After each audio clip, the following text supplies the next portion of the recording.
The ghost army began to climb upward along the steps of the colossal tree. The bark had long since peeled away. No one knew how many ages it had been dead, and before its vast trunk, even the ghosts seemed smaller than ants. The 16 ghost monarchs stood in formation around it, sending the ghostly legions ahead to scout the way while they observed the situation from a distance. The endless ranks of ghosts surrounded the tree so completely that not even air seemed able to slip through. Among the ghost monarchs, one figure stepped forward, a bald, savage-looking king with prayer beads strung around his neck and an oval-shaped censer in his hand. The other ghost monarchs exchanged glances as the bald one poured spirit energy into the censer. With a measure of deathly energy, even gods and ghosts shall vanish. As soon as he finished speaking, the censer began to tremble.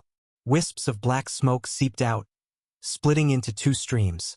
One coiled upward, stirring the winds above as though divining the heavens themselves. The other, a thinner branch, floated quietly toward the place where Su Zimo and the divine warriors were hiding. The gods' faces changed instantly. They hadn't expected to be discovered so easily. Even the bald ghost monarch looked momentarily surprised before sneering. "Didn't think I'd find a few little rats hiding here." He flicked his finger. A burst of ghostly energy exploded through the sand, blasting away their concealment and forcing Su Zimo's group into view. "This is bad," one of the gods said grimly. Seeing Su Zimo and the others, both Ghost Monarch Netherprime and Ghost Monarch Green Celestial immediately understood. "So these are the ones who intercepted us halfway," Nether Capital said with a cold grin. "Well, speak of the devil. We searched far and wide, only for them to walk right into our hands," Ghost Monarch Green Celestial added with a sneer. In an instant, all 16 Ghost Monarchs shot into the air, surrounding the divine warriors in a perfect circle. The air thickened with imperial might. Each Ghost Monarch emanated the aura of a grand emperor, and together they formed a suffocating net of power. "You'd best surrender," Ghost Monarch Netherprime said. The leader of the divine group sighed. "In a moment I'll create an opening. When I do, run. If any of you can escape, do it." He knew full well that against 16 Ghost Monarchs, their chances were nearly non-existent. But surrendering wasn't the way of the gods. "Attack!" Golden light flared around the 5 divine warriors, their weapons blazing with divine radiance. "Focus your power. Don't scatter it," the leader barked, charging first at Ghost Monarch Netherprime. The others, except Su Zimo, followed close behind. The leader's strength reached the level of a grand emperor, though the others were somewhat weaker. "Didn't expect the primal god race to have such a promising talent," Nether Capital said, eyes gleaming. "Unfortunately, I love breaking geniuses." A surge of chilling energy erupted from him, colliding head-on with the divine light. The explosions thundered through the air, shaking the sands below. The two figures clashed and then broke apart, while the remaining divine warriors tried to flee in different directions. The Ghost Monarchs, however, showed no urgency. Watching them run, several smiled mockingly. One Ghost Monarch snapped his fingers. The sound echoed across the entire desert. In the next instant, the endless yellow sand rose into a swirling cyclone, a storm that blotted out the sky as it rushed toward the fleeing gods. The earth itself seemed to twist and spin. The heavens churned as the sandstorm devoured everything. The divine warriors had no time to react. The violent wind caught them and hurled them into the air. Thousand River spread her golden wings, transforming into a radiant crane that burst from the storm, soaring high in a desperate attempt to escape. But another Ghost Monarch, the one wearing a Kasaya, stepped forward. He pulled the robe from his waist and threw it into the sky. In an instant, it expanded to cover millions of miles, wrapping everyone beneath it. No matter how the gods struggled, they couldn't break free. The storm subsided, and the Kasaya fell heavily to the ground, slamming the divine warriors down with it. They crashed into the earth, battered and disheveled. Nearby, the divine leader still battled fiercely against Ghost Monarch Netherprime. "Enough," said Ghost Monarch Green Celestial coldly. "If you don't stop, your companions will all die." The leader glanced toward his comrades, his face darkening. Finally, he halted his assault. Ghost Monarch Netherprime struck him hard in the chest, sending a spray of blood from his mouth. "How do you plan to deal with us?" the divine leader asked, frowning. "The gods and ghosts have always been mortal enemies," Ghost Monarch Netherprime said with a grin. "So tell me, what do you think we should do with you?"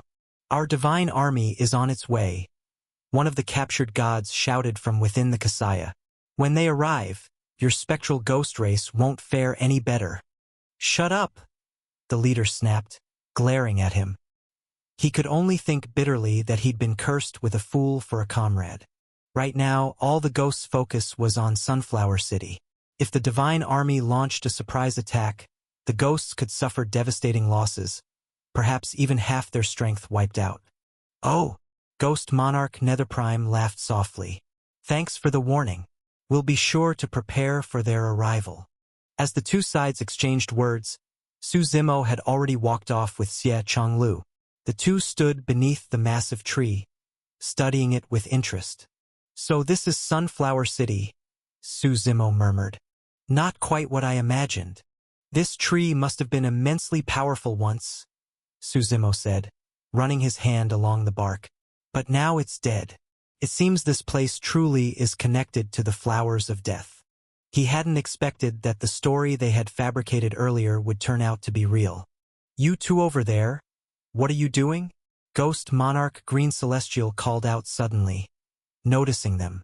"They're useless now," another Ghost Monarch said. "Kill them both. No need to let them spread word and make things more complicated." Several others nodded in agreement. Ghost Monarch Green Celestial, seeing Su Zimo ignore him, grew irritated. He swung his demon-slaying hammer, the weapon spinning with deadly energy before crashing down toward the two men. No one paid it much attention. After all, killing a couple of bystanders was trivial. But then came a loud clang. At some point, Xie Chongliu's sword had appeared in his hand.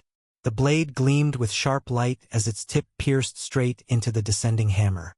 With both hands gripping his sword, Xie Chonglu gave a powerful upward swing. The hammer, caught in the sword's momentum, was torn from Ghost Monarch Green Celestial's grasp and flung high into the air. The onlookers were stunned. "Ghost Monarch Green Celestial, you lost your weapon to a junior?" One of the Ghost Monarchs jeered. "How embarrassing." "Silence," Ghost Monarch Green Celestial growled, his expression dark. His right hand flared with black light, transforming into a claw of death that shot forward faster than lightning, aimed straight at Xie Chongliu's abdomen. The speed took Xie Chonglu by surprise. He barely had time to react. He hurriedly raised his long sword to block in front of him. The black aura radiating from the claw of death clashed fiercely with his sword intent, the overwhelming force pushing Xie Chonglu backwards step by step. At that moment, Su Zimo picked up the nearby demon-slaying hammer. He swung the hammer down hard. Ghost Monarch Green Celestial tried to dodge, but the iron chain moved faster and faster. Though he barely avoided the first strike, Su Zimo suddenly yanked the chain upward, looping it around and catching the Ghost Monarch's neck. "You?" Ghost Monarch Green Celestial managed to utter one word before Su Zimo swung the chain fiercely, spinning him violently through the air and slamming him to the ground several times. The Ghost Monarch grabbed at the chain around his neck, trying to free himself, but even he couldn't break free from the toughness of his own weapon. His imperial aura surged wildly as he tried to plant his feet and wrench the chain back, but in terms of raw strength, he was no match for Su Zimo. "Help me!" Ghost Monarch Green Celestial cried out to the other Ghost Monarchs, desperation overtaking him. The others, who had been watching with amusement, began to sense something was off. Ghost Monarch Bloodrobe quickly retracted his Kasaya, then threw it out again, wrapping it around the flailing Ghost Monarch Green Celestial and pulling him back to safety. Su Zimo looked at the demon-slaying hammer in his hand and smiled. "This thing's pretty fun." Ghost Monarch Green Celestial steadied himself, his expression ugly. "Who are you? Who sent you?" "You ask too many questions," Su Zimo replied flatly, glancing up at the colossal tree that was Sunflower City. "And besides," he added, I didn't come here to fight your spectral ghost race. He exchanged a look with Xie Chonglu, and the two of them quickly began climbing up the giant tree. Stop them! The 16 ghost monarchs simultaneously leapt into the air, surging with violent power as they locked onto Su Zimo's aura and charged after him. Out of my way! Su Zimo barked coldly. Shadow Tyrant drew itself from its sheath of its own accord, releasing an overwhelming blade intent that split the sky. With a heavy swing of the blade's spine, a deafening boom shook the air, carrying the force of the wind primal Tao. The 16 ghost monarchs were blasted backward, crashing to the ground. When they finally steadied themselves and looked up, Su Zimo and Xie Chonglu were already gone. Meanwhile, the few remaining members of the primal god race took advantage of the chaos and fled. It was, as they say, a total loss. Damn it! Ghost Monarch Netherprime roared furiously. That man's strength is terrifying. One of the calmer ghost monarchs said, his tone measured. For such a being to appear out of nowhere within the spectral ghost race's domain, we must investigate this carefully. Where could he have come from? No matter. Ghost Monarch Netherprime replied coldly. For now, Sunflower City takes priority. We must secure results before the divine army arrives. The other ghost monarchs nodded in agreement. Let's move. Perhaps we'll run into them up there. The 16 ghost monarchs, followed by their vast ghost army, began climbing up the colossal tree as well. Once atop the giant tree, Su Zimo finally understood just how vast this place was. From the outside, it appeared to be nothing more than a massive tree. But once inside, it was like entering another world. A city within a mountain, grand and endless. Each branch formed its own level of the city, and the countless leaves became steps leading upward toward towering pavilions. In theory, with an army of hundreds of billions of ghosts entering here, the city should have been bustling with movement. Yet as the two of them ventured deeper, they saw no sign of life, only ancient ruins and collapsed structures stretching out before them. Sunflower City, once the seat of the ancient wood god, now completely devoid of life. There was irony in that. Su Zimo and Xie Chonglu decided to explore freely. Following the main street through the ruins, they walked for nearly 10 minutes before finding a large hall that was not yet completely destroyed, though it, too, looked as though it might collapse at any moment. The signboard above the hall's entrance had broken in half. Only 2 characters remained. Guiding path. Inside the hall, an old man sat cross-legged.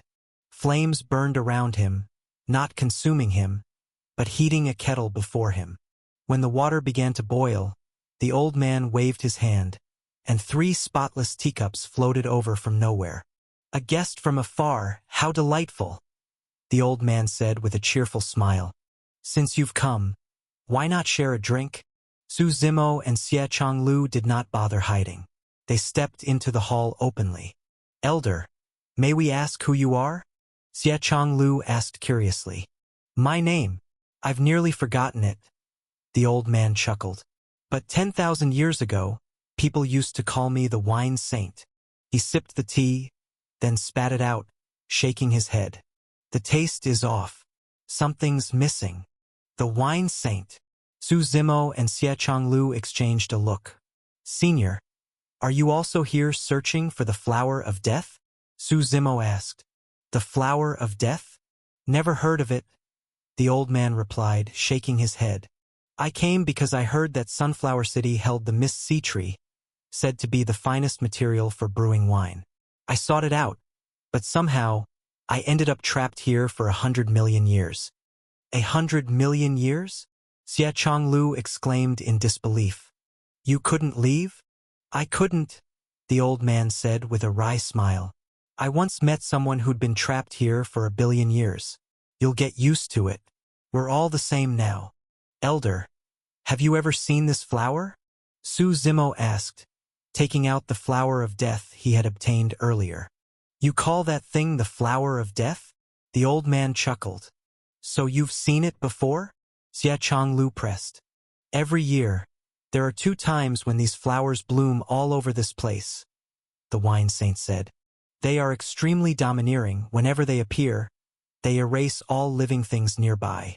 That's why you see no life here now, only us old relics left behind. Then do you know where we can find them? Xie Changlu asked again. I don't, the old man replied, shaking his head. That depends on your luck. You're still chasing after the flower of death?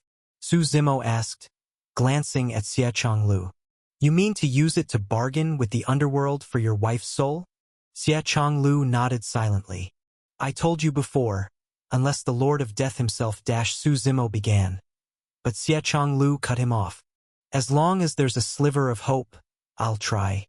Otherwise, like you said, storming Mirage Tide's heaven would be certain death. Su Zimo didn't argue further. He too wanted to go to the underworld to meet an old acquaintance. Elder, do you know anything of the ancient wood god, Jumong? Su Zimo asked, turning back to the old man. You've asked the right person, the old man said with a smile. In these 100 million years, I've explored nearly all of Sunflower City. I've seen most of its ruins and the few surviving records, so when it comes to the wood god, I probably know more than anyone else alive. The old man did not hold back, perhaps because, after so many years without anyone to talk to, he finally had someone willing to listen and couldn't help but speak freely. Please enlighten us, senior, Xie Changlu said quickly. The wood god was one of the 9 ancient gods. They lived in the oldest era of the 9 heavens. The ancient gods each pursued their own ancient Tao, but Jumong was different from the others. What he sought was peace and life. The Tao he walked was the Tao of life itself. The old man's tone grew somber, and it was precisely because of his gentle, non-contentious nature that, when the Great Terror came, he was the first to be targeted. It is said that after the catastrophe, of the 9 gods, 8 survived, but Jumong alone perished, his Tao extinguished. You must be here for Jumong's inheritance, he added. We came for the flower of death, Su Zimo replied calmly. He certainly wasn't about to admit to any interest in inheritance. This old man clearly knew a great deal about Jumong. Who knew if he wasn't after the same thing? Since you know so much about the wood god, Xie Changlu asked, voicing Su Zimo's own thoughts, are you also searching for his inheritance? The wine saint chuckled bitterly. You'll laugh, but in all these 100 million years, I haven't even managed to find a way out of this place, much less any inheritance. I've already accepted my fate. I'll likely grow old and die here. Su Zimo gave the old man a long, thoughtful look before smiling slightly. Then we won't trouble you further, senior. We've just arrived and would like to look around. Go on, the old man said, waving his hand. He made no attempt to stop them. After leaving the great hall, the two continued deeper into the ruins. Do you believe what he said? Xie Changlu asked. Why not? Su Zimo smiled. Anyone who enters Sunflower City truly can't leave, unless they possess the traceless compass. This place was a labyrinth constructed according to the 24 heavenly directions. Throughout all ages, only the White Emperor had ever managed to escape it. Su Zimo had yet to use the traceless compass, preferring to first understand the lay of the land. There was no need to rush. After walking for a few days, the two suddenly heard sounds of battle ahead. They quickened their pace and soon saw a small skirmish between the spectral ghost race and the primal god race. By now, the divine army must have entered Sunflower City as well. What should we do? Xie Changlu asked. Let them kill each other? Su Zimo chuckled, shaking his head. They passed through the battlefield and continued forward, only for Su Zimo to suddenly stop. We've gone in a circle, he said. Though they had walked straight ahead, somehow they had returned to their starting point. So without the traceless compass, it really is impossible to leave, Xie Changlu said grimly. Su Zimo wanted to rise into the air to get a better view, but the massive tree exerted a powerful suppressive force, preventing any creature from flying. One could only move forward step by step on the leaf-formed stairs. Su Zimo retrieved both the traceless compass and the heaven derivation astrolabe. They floated side by side in the air. An invisible energy began to spread from the compasses. The workings of heaven and fate were unseen, yet undeniably present. All the laws of the world moved according to their destined patterns. To glimpse upon the heavenly secrets was to touch those laws. This time, the search took far longer than usual. The traceless compass spun faster and faster until its rotation became a blur, leaving only afterimages fading into the void. Gradually, Su Zimo realized the world around him was changing. The ruins began to fade away, and it felt as if he were standing at the threshold between two realities, as though a great mist was being dispersed. When his vision cleared, he found himself standing before an ancient city. The ruins were gone. Before him stood a vast and perfectly preserved city. It radiated an overwhelming aura of life. Even the air seemed to pulse with vitality. Looking closely, he realized the entire city was built atop a massive tree. The tree's roots reached deep underground, its trunk hidden from sight, while the city above rested upon its branches. On a massive jade-green brick above the gate, two shining characters caught the eye. Sunflower City. This was the real Sunflower City. Su Zimo suddenly understood why no one had ever found it and why all who entered were lost. It was because this was truly a city within a city, or more precisely, a world hidden within another world, like a ring within a ring. Those outside could only see the outer shell. To enter the true city, one either needed a divine artifact like the traceless compass, or the ability to comprehend the very laws of this world. Both paths were nearly impossible. Su Zimo approached the great gates and pressed both hands against them. With a heavy boom, the gates swung open, and when he saw what lay inside, even Su Zimo was stunned. Countless flowers of death blanketed the landscape, tens of millions of them at least, stretching as far as the eye could see. Their dense black-purple blossoms filled the air with deathly energy so potent it seemed to stain even the atmosphere itself. Everything around had been corroded by that aura. As Su Zimo stepped into the city, all the flowers of death seemed to sense him, like predators smelling blood. A storm of deathly aura erupted, surging toward him like a raging tempest. Above his head, the tree of life appeared in the void, its rich vitality forming a shield that enveloped his entire body. The tree spun slowly, holding back the corrosive power of the flowers, but Su Zimo could feel the strain. It was the first time his tree of life had ever been pressured this heavily by death energy. He pressed forward, the traceless compass still spinning in his hand, guiding him toward the place where Jumong's aura was strongest.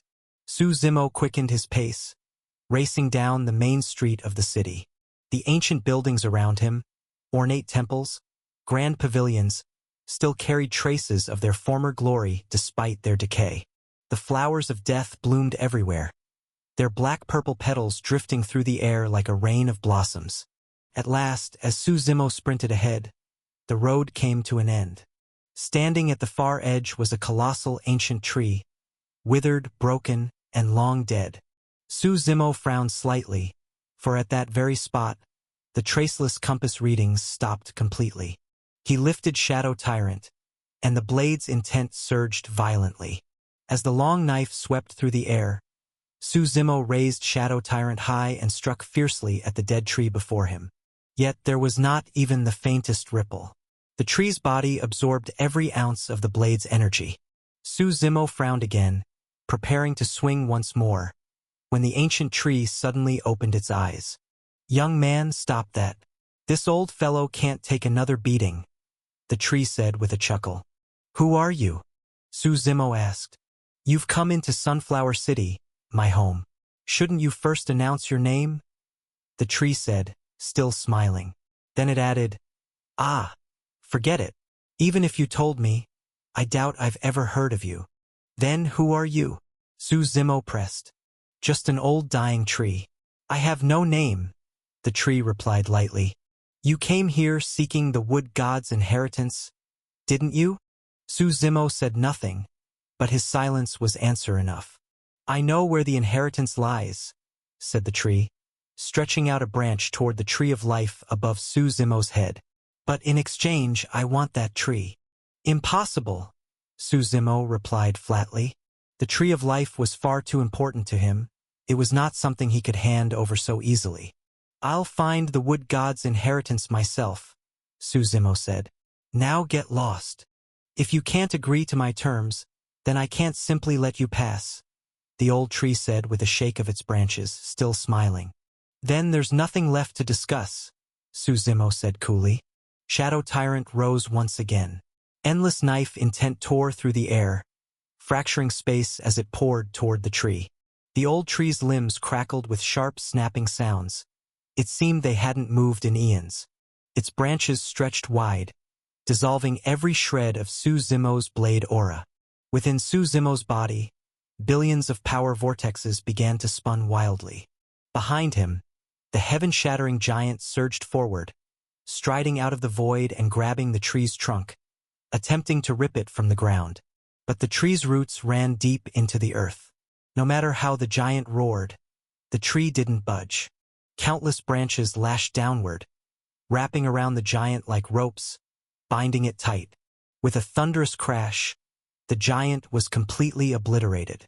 Suzimo snorted coldly. This tree's strength was far greater than he had anticipated. In the primordial era when the ancient gods walked these lands, the tree said with a low laugh, the wood god planted a sapling. Through the ages it grew mighty. In the ancient era, that tree gained its own consciousness. I have cultivated across billions of years. Do you truly think a mere junior like you can harm me? The old tree chuckled. I didn't wish to ruin my reputation by seizing your tree of life, so I offered the inheritance as an exchange instead. Think again, young one. If you're so powerful, why the hell are you half dead now? Suzimo said with a faint smile. Do you want my tree of life just to keep yourself alive? Young man, I'm advising you kindly, don't go too far. The old tree replied, its tone hardening. Oh? Too far? Gonna cry. Suzimo shook his head lightly. He took a few steps back, smiling. Since you're already on the verge of death, why don't I help you on your way? The tree of life above his head vanished. The moment its protection disappeared, an endless tide of death energy surged toward him. The death aura corroded and gnawed at everything it touched. Around Suzimo, the primal Tao of death began to flow. If the dead cannot be resisted, he said calmly, then why not become death itself? As the primal Tao of death burst forth, his figure vanished, merging completely with the death aura radiating from the countless flowers of death. Under his control, the death energy gathered faster and faster until it erupted into a furious storm, a death tempest raging toward the old tree. The deadly aura surged over it like a tidal wave, and for the first time, fear flashed in the tree's eyes. Boy, if you kill me, you'll never find the inheritance, it shouted. I came to Sunflower City because I'm confident I can find it, Suzimo said evenly. You don't have the leverage to threaten me. He had the traceless compass. Finding the inheritance was only a matter of time. The death aura continued to pour down. The already withered tree grew even more desiccated, its yellowing leaves turning to dust. Enough, young man. I admit defeat, the old tree said at last, its voice weary. Stop. I'll give you the inheritance. Suzimo paused, considering for a moment. Don't hesitate, the old tree sighed. My old body won't last much longer. Suzimo waved his hand, redirecting the surging death aura elsewhere. Then he summoned back the Tree of Life, letting its energy shield him once more. The death energy slowly dispersed. Suzimo approached the tree and asked, Where is the inheritance? Before I pass it on to you, the old tree said, let me tell you a story. Not interested. I only want the inheritance, Suzimo said bluntly. This story concerns a forgotten chapter of the ancient gods, the tree said patiently. Out in the world, countless people would kill to know it. Are you sure you're not interested? Suzimo frowned slightly. He did, in truth, wish to learn more about the other ancient gods. He would have to seek their inheritances eventually, after all. Fine, he said. Let's hear it. The wood god, the old tree began, was killed by the other ancient gods. Before his death, he left behind his inheritance, hoping that the one who received it would carry his will and stop the others' conspiracy. Look around you, the tree said. All these flowers of death, they were the key to his demise. They aren't flowers at all. but a powerful poison. Poison? Suzumo frowned, not quite understanding. Among the 9 ancient gods, one was the ancient poison god, named Shibishi, the old tree said. He used the flowers of death to destroy the wood god's core, then joined the others to kill him. These flowers covered the mountains and plains. To prevent the wood god from ever reviving, they even destroyed all of Sunflower City. The wood god you're speaking of, is he the one whose tree holds up this entire city? Suzumo asked, remembering the massive, lifeless tree buried deep beneath the ground. That's right, the old tree said with a sigh. I was once a small sapling the wood god nurtured long ago. I've been sleeping ever since. But now, the corruption from these flowers of death has nearly drained my lifespan completely. Otherwise, I wouldn't have asked for your tree of life to sustain me. What do you think of my tree of life? Suzumo asked. It's powerful, the old tree said earnestly. Even at the height of Sunflower City's glory, few trees could compare. But compared to the wood god himself, it still falls short. For the wood god's true form was the first tree between heaven and earth across all 9 heavens, the tree that reached the heavens, the world tree. Moreover, the old tree explained, the wood god was not merely born powerful. He cultivated ceaselessly, sought the Tao beneath the heavens, and risked his life countless times. Your tree of life, however, follows a different path. It does not seek enlightenment but cultivates through purity of heart, avoiding heavenly tribulations and worldly calamities. Yet such a path has its limits. What you have now is already the peak it can reach. Why did the other ancient gods kill the wood god? Suzumo asked. I only know that the wood god refused to join their corruption, the old tree replied. As for the exact details, I am not certain. So what are you trying to tell me? Suzumo asked. If you obtain the wood god's inheritance, you may become an enemy of the other ancient gods, especially the ancient poison god, Shibishi, the old tree warned. So, do you still want the inheritance? I do, Suzumo said calmly. This is no longer the era of the ancient gods. So what if they are gods?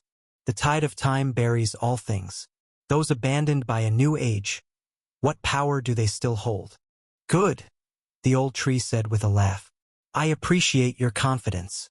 It stretched out its branches, and as it did, its trunk began to rise slowly from the ground. The entire Sunflower City trembled as the ancient tree used the last of its life force to pierce the heavens. Behind it, a path of life appeared, like plunging into an ocean of emerald light, a vast road surrounded by countless floating green motes that looked like living spirits. The aura of life emanating from it was overwhelmingly strong. Life and death were natural opposites. As the path of life manifested, every flower of death in the city seemed to respond. Those that had not yet bloomed opened all at once, their black-purple petals like gateways to hell itself. As waves of death energy erupted, they condensed in midair into a massive flower that shot straight toward the path of life. Go quickly. I can't hold it off for long, the old tree shouted, throwing itself in the flower's path. Death's corrosion spread rapidly across its trunk, bark falling away as its body aged visibly by the second. Without hesitation, Suzumo stepped into the path of life. The moment he entered, a dense wave of vitality washed over him, seeping into his pores and flooding his organs, meridians, and limbs with cleansing power. It had been a long time since Suzumo had felt such comfort, but he didn't linger to enjoy it. He sprinted forward, racing down the glowing road. Behind him, the flowers of death grew even more violent. The old tree's body had already turned half black, rotting away. A shimmering green veil lit up ahead, reflecting an almost divine scene. Suzumo leapt through it, and suddenly found himself in a tranquil, ethereal space. Beneath his feet ran a crystal-clear stream, so transparent he could see his own reflection below, as if another version of himself stood beneath the water's surface. When he stepped on it, the water did not ripple or sink. It was solid like stone. Ahead stood a towering tree, half upright, half fallen, lying tilted across the ground. It wasn't as large as he had imagined, perhaps only 1,000 meters tall. Suzimo walked across the shining water, ripples spreading around his feet with each step. As he approached, he couldn't shake the feeling that he was not walking toward a tree, but toward an era. An age long gone stood before him, ancient and silent, its lingering presence stirring the water. Silence. A deathly, suffocating silence. The few steps it took to reach the tree felt like a journey that drained every ounce of his strength. At last, standing before it, he gently placed his hand on the bark. "Are you dead?" he asked softly. "An old friend?" came a faint voice. It wasn't spoken aloud, but resonated directly within his mind. "I don't know you," Suzimo said, "but many of my memories are missing." "I sense a familiar aura from you," the tree replied. "We must have met before. You came seeking my inheritance, didn't you?" "You are the wood god Jumong?" Suzimo asked, though he already knew the answer in his heart. "I am the last remaining tree spirit of the wood god," it replied. "So yes, I am part of Jumong himself. I can grant you my inheritance, but I have one condition." "What is it?" Suzimo asked. "No matter what happens in the future," the tree spirit said, "even if you stand against the other 8 ancient gods, do not kill them. Leave them a path to live." "I can't do that," Suzimo shook his head. "If they do not block my path, there will be no enmity between us. But if they stand in my way, then no one will be spared." "You are too bloodthirsty," the tree spirit sighed. "One day, you will be consumed by your own slaughter." "And you," Suzimo countered, "who never killed anyone, what was your end?" The spirit was silent for a long moment, then said quietly, "From what I see, you will not walk the path of life. Granting you my inheritance may not be wise. But since you are here, I no longer have the luxury of choice."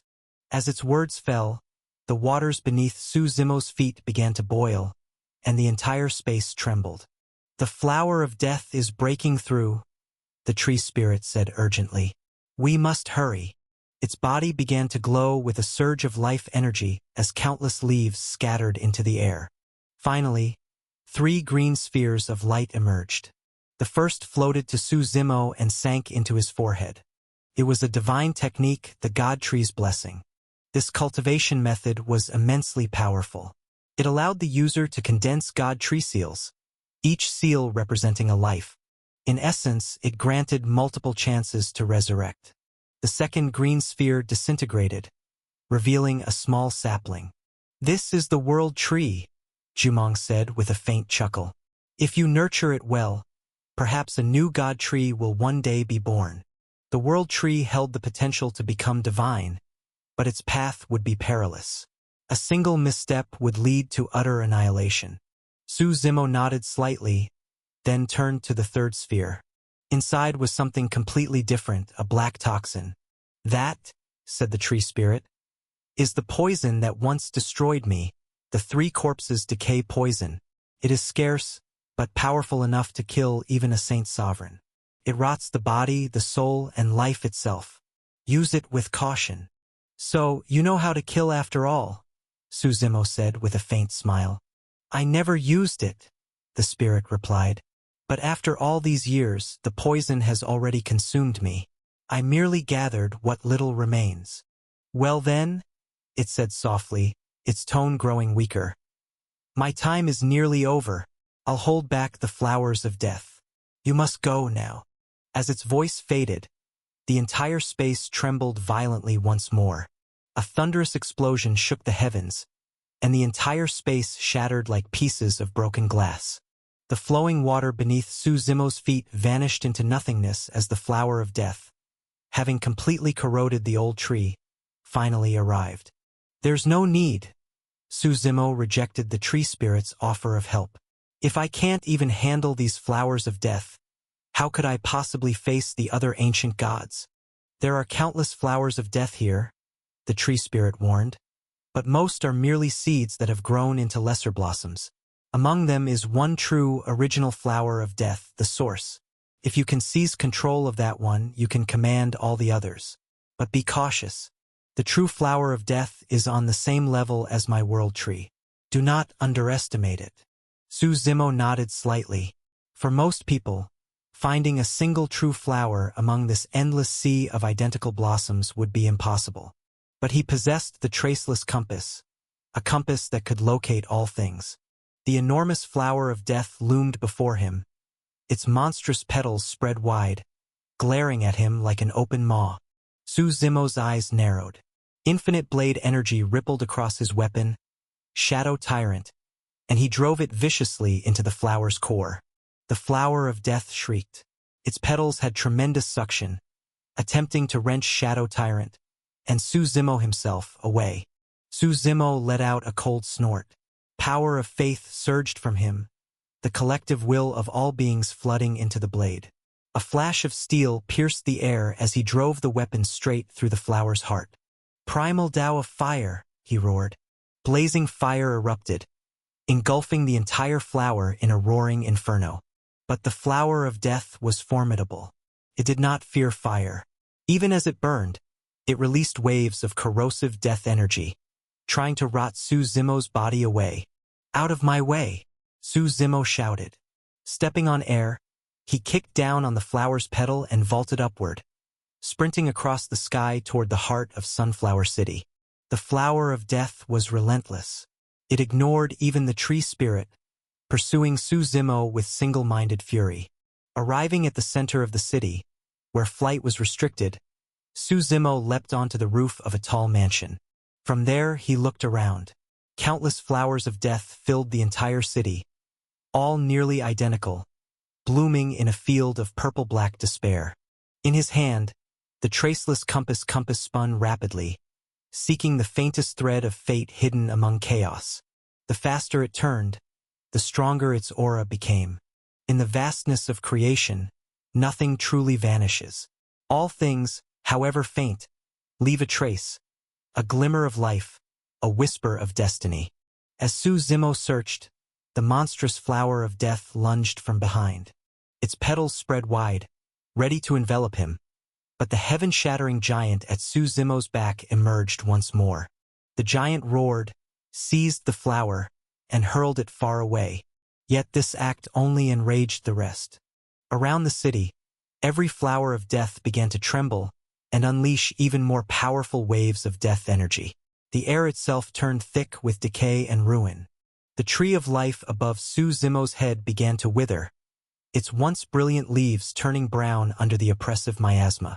It has to be soon, he muttered. He continued running, dodging, and weaving through the city as he manipulated the spinning compass. Its speed grew faster and faster until its motion became a blur, impossible to follow. Seeing that it couldn't catch Suzumo, the gigantic flower of death changed tactics. From the sky, billions of petals began to fall like rain. Each petal carried a trace of deathly rot. Whoever it touched would feel decay seep directly into their soul and spirit. Even the tree of life could not withstand it for long. Its leaves fell rapidly, one by one. Damn it! Suzumo cursed, gripping Shadow Tyrant tightly. He wasn't afraid of the true flower of death itself. What frustrated him was that he still couldn't find the real one. Destroying tens of thousands of them would be useless if the original still lived. I'll hold them back. You focus on the search, said Jumong's tree spirit, appearing from afar. I am already a dying tree. Let me burn what's left of my life. As his words fell, a surge of immense life force exploded into the sky. Beneath the city, the colossal tree that supported Sunflower City began to awaken and rise once more, shaking the earth. Buildings collapsed one after another amid the deafening rumble. The wood god lives. Let death retreat, the tree spirit cried. The once fallen trunk straightened again, radiating divine light. Holy power burst from within him, and in that moment, the world tree seemed to rise once more, connecting heaven and earth like a divine pillar. Life energy poured down like torrential rain, each drop representing a spark of vitality, smothering the city's deathly aura. Behind the tree spirit, a towering shadow appeared, stretching across the heavens, standing proudly as though questioning the sky itself.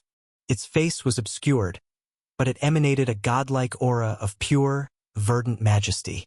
Every flower of death trembled in fear. When life grows strong enough, even death must bow before it. This was Jumong's final radiance, the last surge of his divine strength. His power was beyond imagination.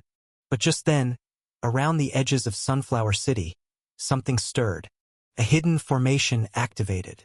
The roots of all the flowers of death intertwined, forming a vast pentagram across the ground. Within it, the roots became thick cords that extended upward, 5 of them bursting from the star's corners.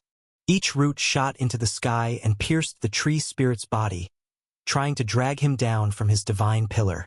The two forces locked in a desperate struggle. Su Zimo could see that the tree spirit's life force was rapidly depleting. He would not last much longer.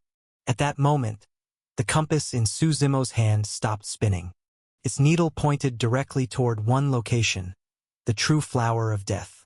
"Found it," Su Zimo said with fierce joy.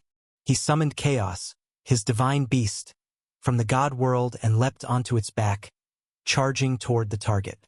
Along the way, countless flowers of death tried to intercept him. But most of their power was occupied by the tree spirit, and Su Zimo himself was protected by the tree of life. None could stop him in time. After a furious sprint of several hundred meters, the compass's needle came to rest completely. Su Zimo looked ahead. There, surrounded by countless lesser blossoms, hid one flower that subtly differed, a faintly pulsing, deeper hue. "So it's you," Su Zimo said coldly. Chaos roared, its claws tearing through the surrounding flowers of death. As Su Zimo reached out to pluck the true flower, he suddenly felt his hand aging, wrinkles deepening, skin withering. An instinctual warning struck him. If he truly touched that flower, his entire body would rot to dust. He hesitated briefly, then withdrew the world tree sapling the tree spirit had given him. Though the world tree was only a sapling, the life force emanating from it was incomparably pure, powerful enough to counter even the flower of death. Su Zimo placed the world tree beside the flower of death. Instantly, the auras of life and death collided, opposing one another in a fierce balance. But Su Zimo knew this could not last long. The world tree was still young. If the struggle dragged on, it could easily damage its origin. Taking advantage of the moment while the world tree held the flower of death in check, Su Zimo wrapped his right hand with the power of creation of the god world and lunged toward the true flower of death. The instant his hands grasped it, the flower of death resisted violently. Su Zimo frowned, then exerted all his strength and wrenched it from the ground. Though the flower itself wasn't large, its roots stretched dozens of meters deep. Billions of power vortexes within Su Zimo's body spun madly, his strength surging through every muscle and organ. The earth beneath him cracked apart in countless fissures. The flower of death was torn free by sheer brute force. Yet even then, it remained vicious, still entangled with the world tree, refusing to let go. Seeing this, Su Zimo could no longer care about anything else. He threw both the flower of death and the world tree into the god world, deciding to deal with them later. He then looked around. Without the true flower of death to lead them, the rest of the flower of deaths grew disordered, like dragons without a head. Su Zimo shifted his control to the primal Tao of life, merging himself with the tree of life. "Let me lend you a hand," shouted the tree spirit nearby. An overwhelming surge of life energy descended upon Su Zimo, forming a pillar of radiant light that pierced the heavens, parting the clouds and dispelling death itself. Petals from the tree of life rained down through the sky, carrying the power of renewal and hope. Below, the countless flowers of death began to wither visibly. A rain of life descended. A storm of death receded. Such was the eternal cycle of existence, life and death, beginning and ending over and over again. As the flowers of death decayed into dust, the entire city became littered with their corpses. The long-dead city of Sunflower seemed, for the first time, to breathe again. Yet the revival was short-lived, merely a final flash of light before true extinction. Thank you for accompanying me on this last journey of life. the tree spirit said with a faint smile. Though its life force was fading fast and its body was beginning to dissolve, the spirit still looked content. The flowers of death that had tormented it for countless years were finally destroyed. Its vengeance was fulfilled. "When I die," said the tree spirit, "this city will lose its sustaining power. The inner world here will crumble." He paused, then added solemnly, "Be cautious in all that you do. Never let yourself become a slave to your emotions." As his voice faded, the very world began to fracture. Cracks spread across the sky and the ground alike, webbing through all of existence. Then came a deafening boom. The inner world shattered completely. Su Zimo's body was lifted into the air, rising amid the chaos of collapse. The colossal tree that had supported Sunflower City toppled forward, crashing into the void. When the light dimmed, Su Zimo found himself once again standing in the ruins of the outer city. Xie Chonglu was beside him. "Where did you just go?" Xie Chonglu asked anxiously. "Took one hell of a trip through Sunflower City," Su Zimo replied with a faint smile. Before Xie Chonglu could say more, the ground beneath them began to spin. The 24-directional heaven formation was unraveling. From this point on, the world would no longer contain Sunflower City. As the formation faded, the ruins before them vanished, and in their place appeared countless figures from both the spectral ghost and primal god races. Everyone froze in shock, unable to comprehend what had just happened. Even those who had been locked in fierce battle stopped fighting. "What's going on?" someone murmured. "This formation, put simply, is an illusion," another explained. "Everyone was actually right here the whole time. You just couldn't see them." Looking around, one could see that the outer world was not vast, full of exits leading out, yet invisible to those trapped within. Such was the power of the 24-directional heaven formation. It concealed the heavenly secrets themselves, turning reality into a mirage. "The one who set this up must have been an extraordinary sage," someone remarked in awe. But admiration quickly gave way to tension. As both sides recovered from their shock, the primal god and spectral ghost races separated once more, facing each other in grim hostility. The 16 ghost monarchs and 16 god generals stood opposite one another, battle a breath away. "Weren't we told the flower of death was here?" One of the god generals, Bright Blight, said coldly. "Why do we see nothing?" "The sudden collapse of the formation. Someone must have taken it already," another divine warrior reasoned. At that, both sides grew wary, each suspecting the other of claiming the inheritance. Su Zimo had no interest in joining the coming conflict. He had already obtained the inheritance. There was nothing more to gain. Just as he prepared to slip away with Xie Chonglu, the sky above turned blood-red. "That's—" Xie Chonglu muttered after a long silence, his expression grave. "The abyssal tyrant." "Tch, persistent bastard," Su Zimo said, shaking his head slightly. The change in the heavens also drew the attention of both god and ghost armies. The abyssal tyrant's aura had grown far stronger since their last encounter. He had now ascended into a creation god. In the hierarchy of the Saint Sovereign Realm, the 5 stages were as follows: Supreme Giant, Chaos Primordial, Eternal Overlord, Creation God, and finally Sage Monarch. A creation god was the second highest tier of a Saint Sovereign. When he had first emerged, the abyssal tyrant had not been nearly this powerful. Now he had reached his peak. A blood-red figure swept across the heavens, its gaze sweeping over countless divine and ghostly warriors before locking instantly onto Su Zimo. "Why aren't you running this time?" the abyssal tyrant said with a cruel smile. "Why should I run?" Su Zimo shot back. "With so many allies around, what's there to fear?" "Who are you?" one of the ghost monarchs demanded, stepping forward to confront the blood-red figure. Though the abyssal tyrant's aura was terrifying, the spectral ghost race's pride did not permit fear. It was always others who trembled before them. "Silence, insect," the abyssal tyrant sneered. He flicked his finger, and a wave of demonic cloud surged forth like thunder, crashing straight into the ghost monarch's chest. A scream tore through the air as the ghost monarch's chest split open, dark ghostly energy pouring out like smoke. The spectral ghost race's army recoiled in horror. The man was too savage. He had struck down a ghost monarch without a word.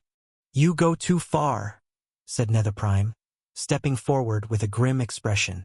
"Do you have some old grudge against my spectral ghost race?" "Grudge?" The abyssal tyrant replied indifferently. "I can't stand anyone in this world. Every death makes it a little quieter. But right now, there's only one person I want to kill. The rest of you, get lost. You can kill whoever you like, but disrespect my spectral ghost race, and no matter who you are, you'll pay the price," Netherprime said coldly. Before his words even faded, another wave of demonic clouds crashed down from the void. Ghost Monarch Netherprime raised his hands to the sky, summoning the phantom seal of Netherprime above his head to meet the incoming attack. But it was clear that the dark cloud's power was far beyond expectations. The strength of a creation god. How could a mere grand emperor hope to resist it? With a resounding boom, Ghost Monarch Netherprime was sent hurtling through the air like a cannonball, smashing into the ground below. The earth shook violently, dust rising everywhere. He struggled to his feet, his body trembling. The sheer force of the abyssal tyrant's attack left him pale with fear. "Form the myriad ghost formation," he shouted urgently. At once, hundreds of billions of ghost soldiers and generals rallied together. The once disordered troops straightened into perfect formation. The countless ghost generals led the charge, sprinting around the perimeter of the ruins. When the spectral ghost race army spread out fully, the aura they released was overwhelming. Their murderous energy surged skyward, piercing through the heavens. "Child's play," the abyssal tyrant sneered. He waved his hand, and a crimson river of blood surged forth, vast, torrential, and unstoppable.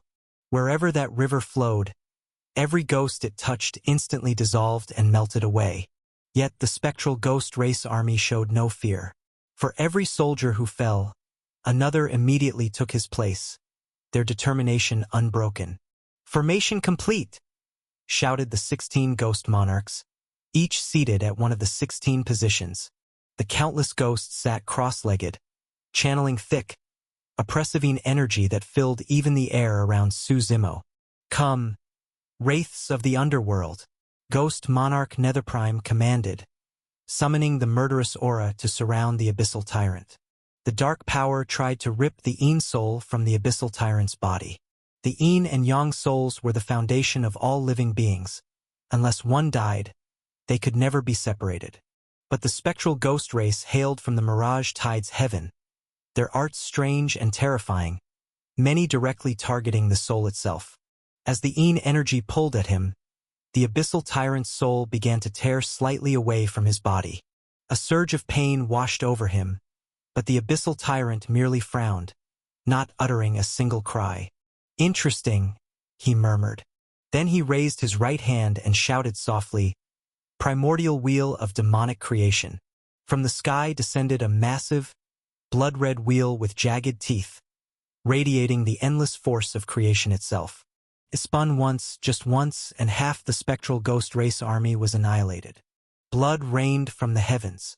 The ground was painted red with flesh and gore, so gruesome that onlookers gagged and turned pale. Without their army, the spectral ghost race's great formation shattered. The 16 ghost monarchs, helpless as lambs awaiting slaughter, watched the spinning gear descend toward them once more. Time seemed to freeze at that dreadful moment. "The life and death of the spectral ghost race shall be decided by the spectral ghost race," said an aged voice. "You have slaughtered our army without reason. Your crime reaches the heavens." A withered hand extended from the void and caught the spinning primordial wheel of demonic creation mid-strike. "Take it back," the old voice said, and with a flick, hurled the wheel back toward the abyssal tyrant. The returning power shattered the space around the abyssal tyrant before the gear halted, floating once again in his hand. The abyssal tyrant raised an eyebrow, then smiled. "Well now, this is getting interesting." Before him stood an old man garbed in a flowing robe the color of the underworld, woven from the waters of the Yellow Springs itself. The old man had sharp, hawk-like eyes, a hooked nose, and irises so dark that they revealed nothing. Strands of black hair hung loosely from his temples, and around his neck hung a horn-shaped pendant carved with countless skulls. Though his appearance was plain, his aura commanded attention. Wherever he stood, he was the center of all. A cold wind lifted the hem of his robe, and it sounded as if the river of souls flowed nearby, with countless flowers of the other shore blooming in the sky. Spectral Ghost Sovereign! Spectral Ghost Sovereign! It's us! Countless ghosts cried, kneeling in reverence. Everyone knew what that title meant. The Spectral Ghost Sovereign was the supreme ruler of the spectral ghost race, the one sent from the Mirage Tide's heaven to oversee this region. For ages, the entire ghost race of this heaven had lived under his command. The demonic energy on you, the Ghost Sovereign said quietly, eyeing the Abyssal Tyrant. It carries a trace of our Mirage Tide's heaven's aura. The Mirage Tide's heaven is impressive, the Abyssal Tyrant replied coolly. But if you intend to recruit me, you're far from worthy. To him, no one in this world deserved respect. Recruitment? The Spectral Ghost Sovereign said softly. No. You trespassed against my people. Whatever your status, you must pay the price. His gaze shifted past the Abyssal Tyrant, looking up toward the sky behind him. He smiled faintly. Primal God Sovereign, how much longer do you plan to hide? The two words, Primal God Sovereign, caused an uproar among everyone present. If the Spectral Ghost Sovereign ruled the spectral ghost race, then naturally the Primal God Sovereign ruled the Primal God race. A booming laugh echoed as a man stepped forth, a middle-aged figure clad in golden dragon robes, radiating majesty that filled the heavens. The primal god power surrounding him surged ceaselessly, pressing down on the void itself. He had thick brows, sharp eyes that blazed like torches, and a divine sword slung across his back. Each step he took was steady and regal, and golden clouds rolled out behind him, embodying the righteousness of heaven and earth. Spectral Ghost Sovereign, the Primal God Sovereign said with a smile. This is between you two. Why involve me? If I hadn't called you out, would you just sit back and reap the spoils? The Spectral Ghost Sovereign replied coldly. The one who reaps the spoils won't be me, said the Primal God Sovereign, shaking his head. There's someone else entirely. Don't forget, he continued, though our races may not get along, the Ghost God Heaven has a common enemy that concerns us both. His reminder made the Spectral Ghost Sovereign's eyes narrow. Indeed, there was another force that even they feared, the 9 ghost gods and the being behind them, End of Calamities. Where is Corpse Hook? The ghost god barked, frowning. As one of the 9 ghost gods, Corpse Hook was tasked with guarding the Nether Mountains and serving as liaison between the Primal God and Spectral Ghost races. The moment his name was called, Corpse Hook appeared nearby, smiling as he looked at everyone present. So, you've been watching us from the shadows all this time, the Spectral Ghost Sovereign said coldly. May I ask what business brings you here, Spectral Ghost Sovereign? Corpse Hook said with an easy smile. What is your stance, then? The Spectral Ghost Sovereign demanded. I'm afraid I don't understand your meaning, Corpse Hook replied with a shake of his head. Stop pretending to be ignorant, the Spectral Ghost Sovereign said calmly. What role are you 9 ghost gods playing in this matter? Are you just waiting for us to fight to the death, so you can swoop in and take the spoils? Spectral Ghost Sovereign, you're overthinking things, Corpse Hook replied with a smile and a shake of his head. We merely maintain peace within the ghost god heaven. We don't interfere in other affairs. And what of the End of Calamities? The Primal God Sovereign asked from the side. You're not qualified to speak with him, Corpse Hook said, his smile fading. His tone turned flat. If there's something to be dealt with, you can deal directly with me. This forbidden land has always been jointly managed by the Primal God and Spectral Ghost races, along with you ghost gods, the Spectral Ghost Sovereign said, glancing at the Abyssal Tyrant. Now that such a being has appeared here, shouldn't you make your stance clear? What do you mean by that? Corpse Hook asked. We join forces and kill him, said the Primal God Sovereign. The abyssal tyrant narrowed his eyes as the sacred auras of the three radiated across the heavens. "I came here to kill one person," he said coldly. "Once that's done, I'll leave immediately." Corpse Hook remained silent, his gaze shifting towards Su Zimo below. The abyssal tyrant wasted no more words. He dove downward, stepping on demonic clouds as he descended. His right hand, skeletal and pale, reached out as a gale roared. His bony palm covered the sky above Su Zimo. Su Zimo quickly retreated. Above them, the spectral ghost sovereign and the primal god sovereign exchanged a glance, and, unexpectedly, both turned and struck at Corpse Hook. The sudden betrayal caught Corpse Hook off guard. "Are you mad? Do you mean to start a war with the end of calamities?" he shouted. But the primal god sovereign and the spectral ghost sovereign were incredibly fast. They landed their blows squarely on Corpse Hook's abdomen, sending him flying backward. Black blood spilled and drifted through the air. "God-ghost extinction!" the two shouted in unison, their palms meeting once more. It was a joint killing technique, a collaboration that should have been impossible. The primal god and spectral ghost races had been enemies for ages, yet somehow they had secretly developed a combined attack. Primal god power rotated counterclockwise, spectral ghost power clockwise. Black and gold energies clashed, merging into a massive vortex that devoured everything in its path. If Corpse Hook were caught inside, even his god soul would be ground to dust. He might survive, but recovering would take an eternity. A saint sovereign was not so easy to kill, but even surviving would come at a great cost. At that moment, faint murmurs filled the air. An invisible wall of restriction suddenly appeared, blocking the space between the primal god sovereign and the spectral ghost sovereign. From the previously empty void, other silhouettes began to emerge. One after another, the 9 ghost gods revealed themselves. Kuei, Abyssal Chimera, Shaman King, Summer Tiller, Myriad Scribe, Drought Demon, Undying Marshal, and Howling Warden. All 9 ghost gods appeared together, pulling Corpse Hook to safety. A towering figure, Shaman King, stepped into the air. He had no head, and his eyes were set upon his torso. His voice rumbled like thunder through the heavens as he spoke evenly. "You've broken the rules without permission, violating the pact between us." "What pact?" the primal god sovereign retorted coldly.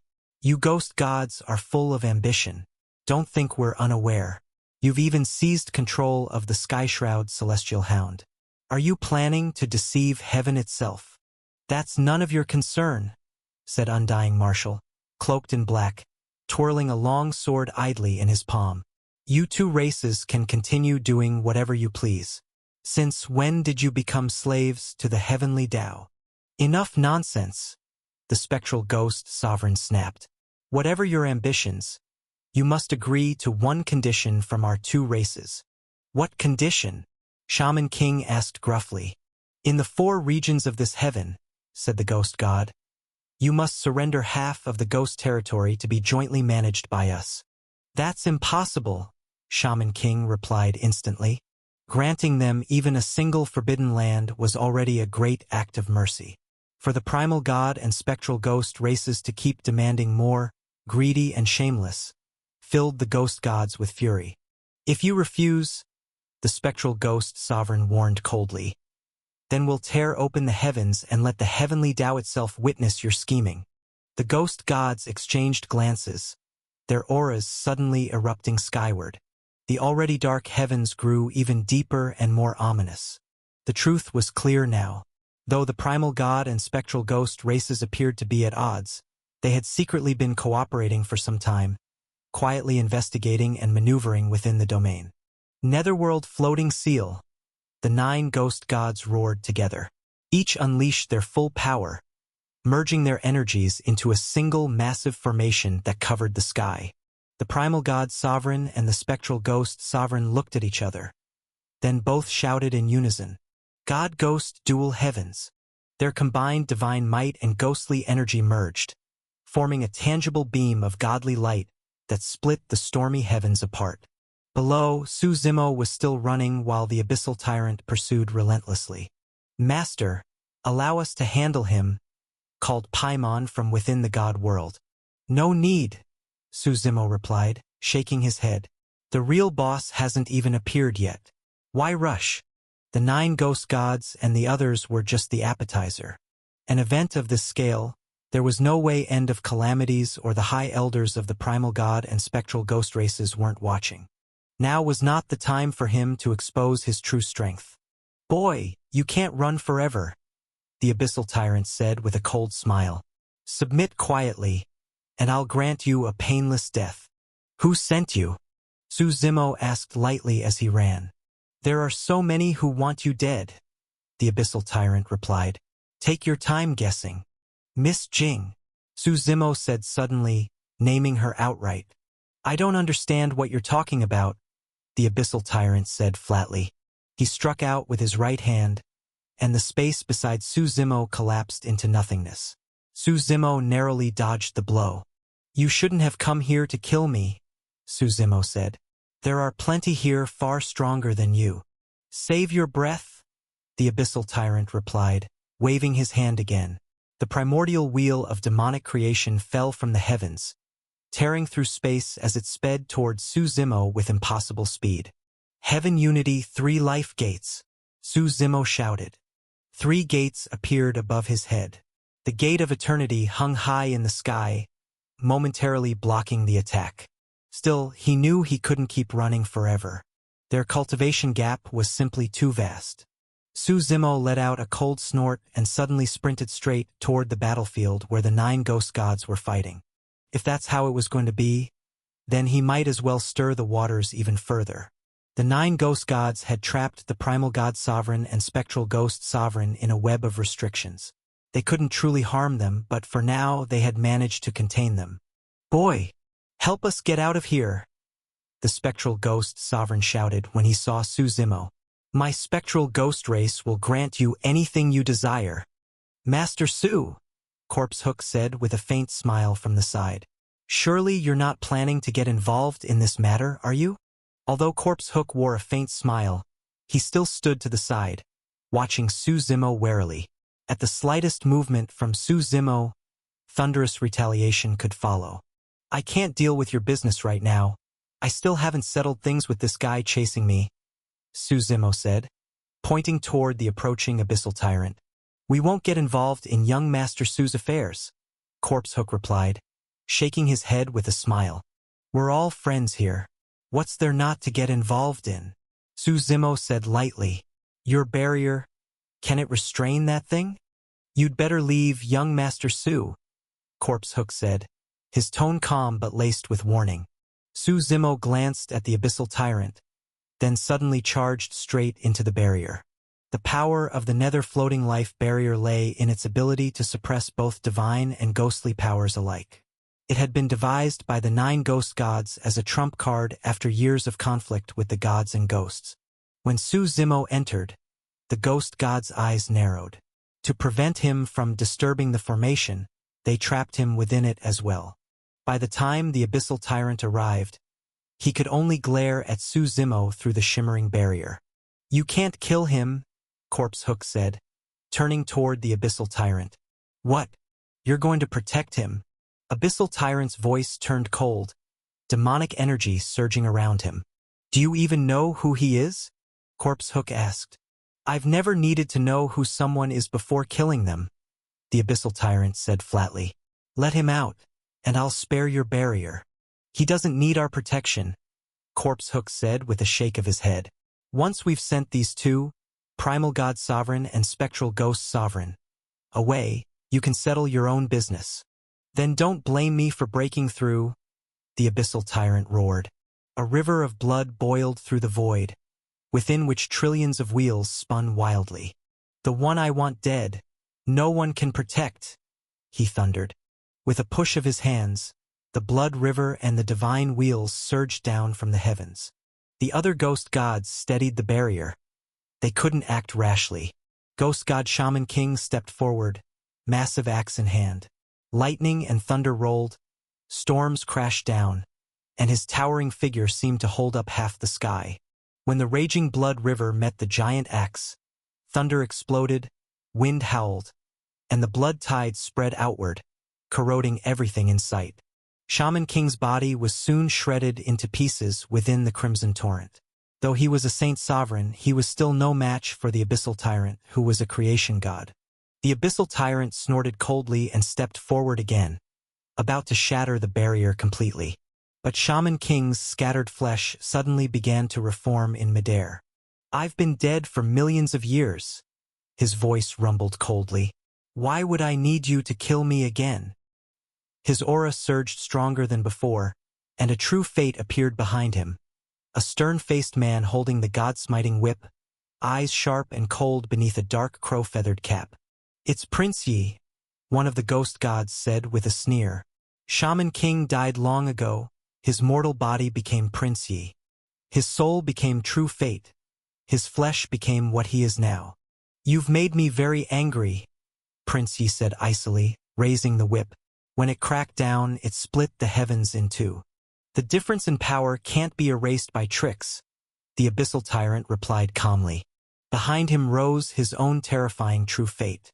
Long ago, when the Abyssal Tyrants ruled the world, the White Emperor had cut him down and sealed him beneath White Emperor Mountain. Yet from that calamity he'd gained a blessing, the Blood Demon God King physique, one of the 10 God King physiques. After countless years of cultivation, his true fate had completely fused with blood and become a massive, horrifying blood demon. That blood demon roared. Its teeth were thousands of miles long, and fresh blood dripped between them. Its whole body seemed made of congealed blood. With a scream, it lunged at Prince Yi. The god-smiting whip struck it again and again, but though it felt pain, it could not be destroyed. The other ghost gods dared not hesitate. They focused on sealing the barrier completely before rushing to aid Shaman King. Inside the formation, Su Zimo could feel enormous power pressing in from all directions, pinning his body motionless. "This barrier is quite something," he muttered to himself. The 7 remaining ghost gods exchanged glances, their hands forming seals to tighten the formation. Meanwhile, the primal god Sovereign and spectral ghost Sovereign struggled fiercely to break free.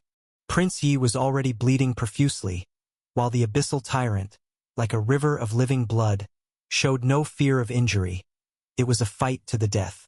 As the sealing formation closed tighter, the struggles of the primal god Sovereign and spectral ghost Sovereign grew weaker. Su Zimo, trapped inside, remained calm. He knew the 2 great races of gods and ghosts would never stand by idly. Sure enough, at the instant the barrier was fully sealed, a sphere of golden light descended from the void.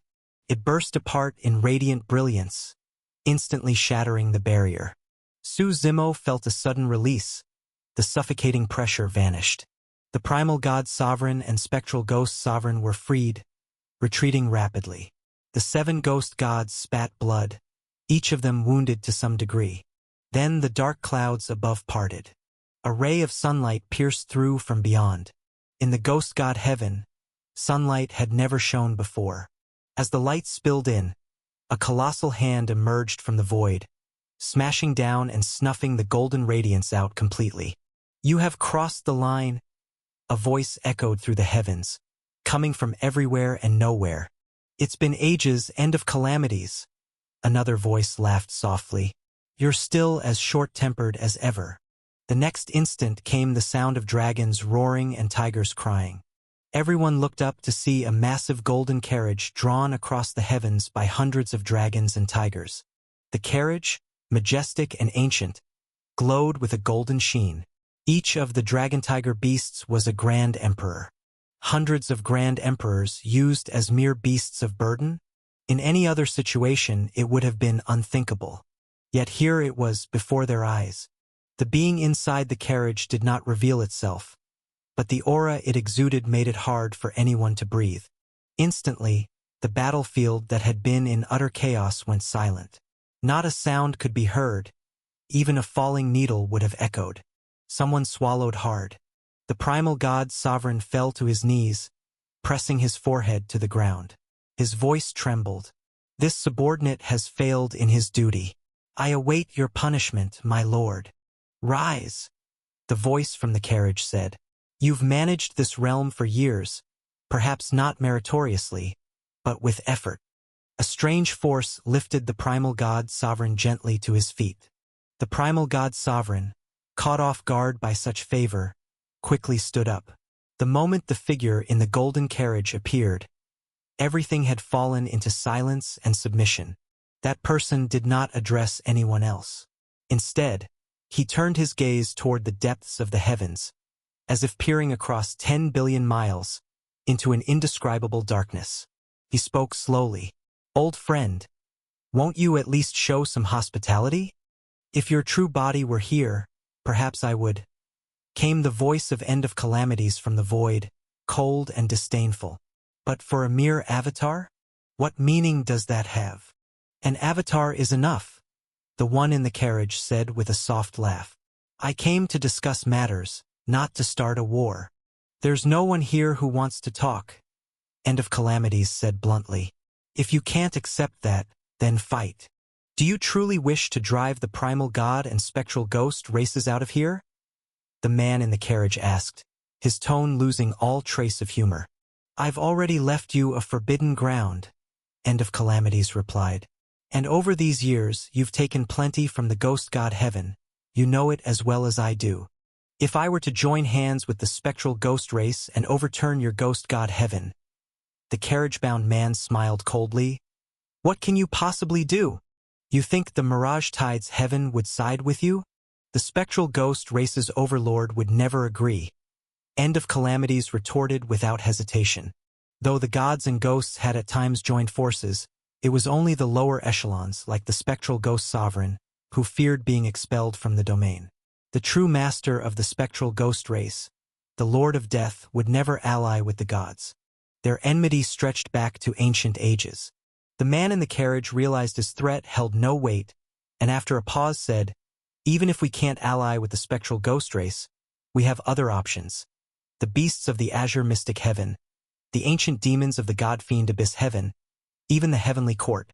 Any one of them could make you pay dearly. And you think only you can find allies?" End of Calamities replied indifferently. "If I decide to expel your kind, there will be plenty of forces eager to take your lands. Don't test me. If your primal god and spectral ghost races wish to remain in this domain, you'll follow my rules." The presence within the carriage was silent for a moment, then said, "In that case, there's nothing left to discuss." With a wave of his hand, divine radiance surged up from the heavens.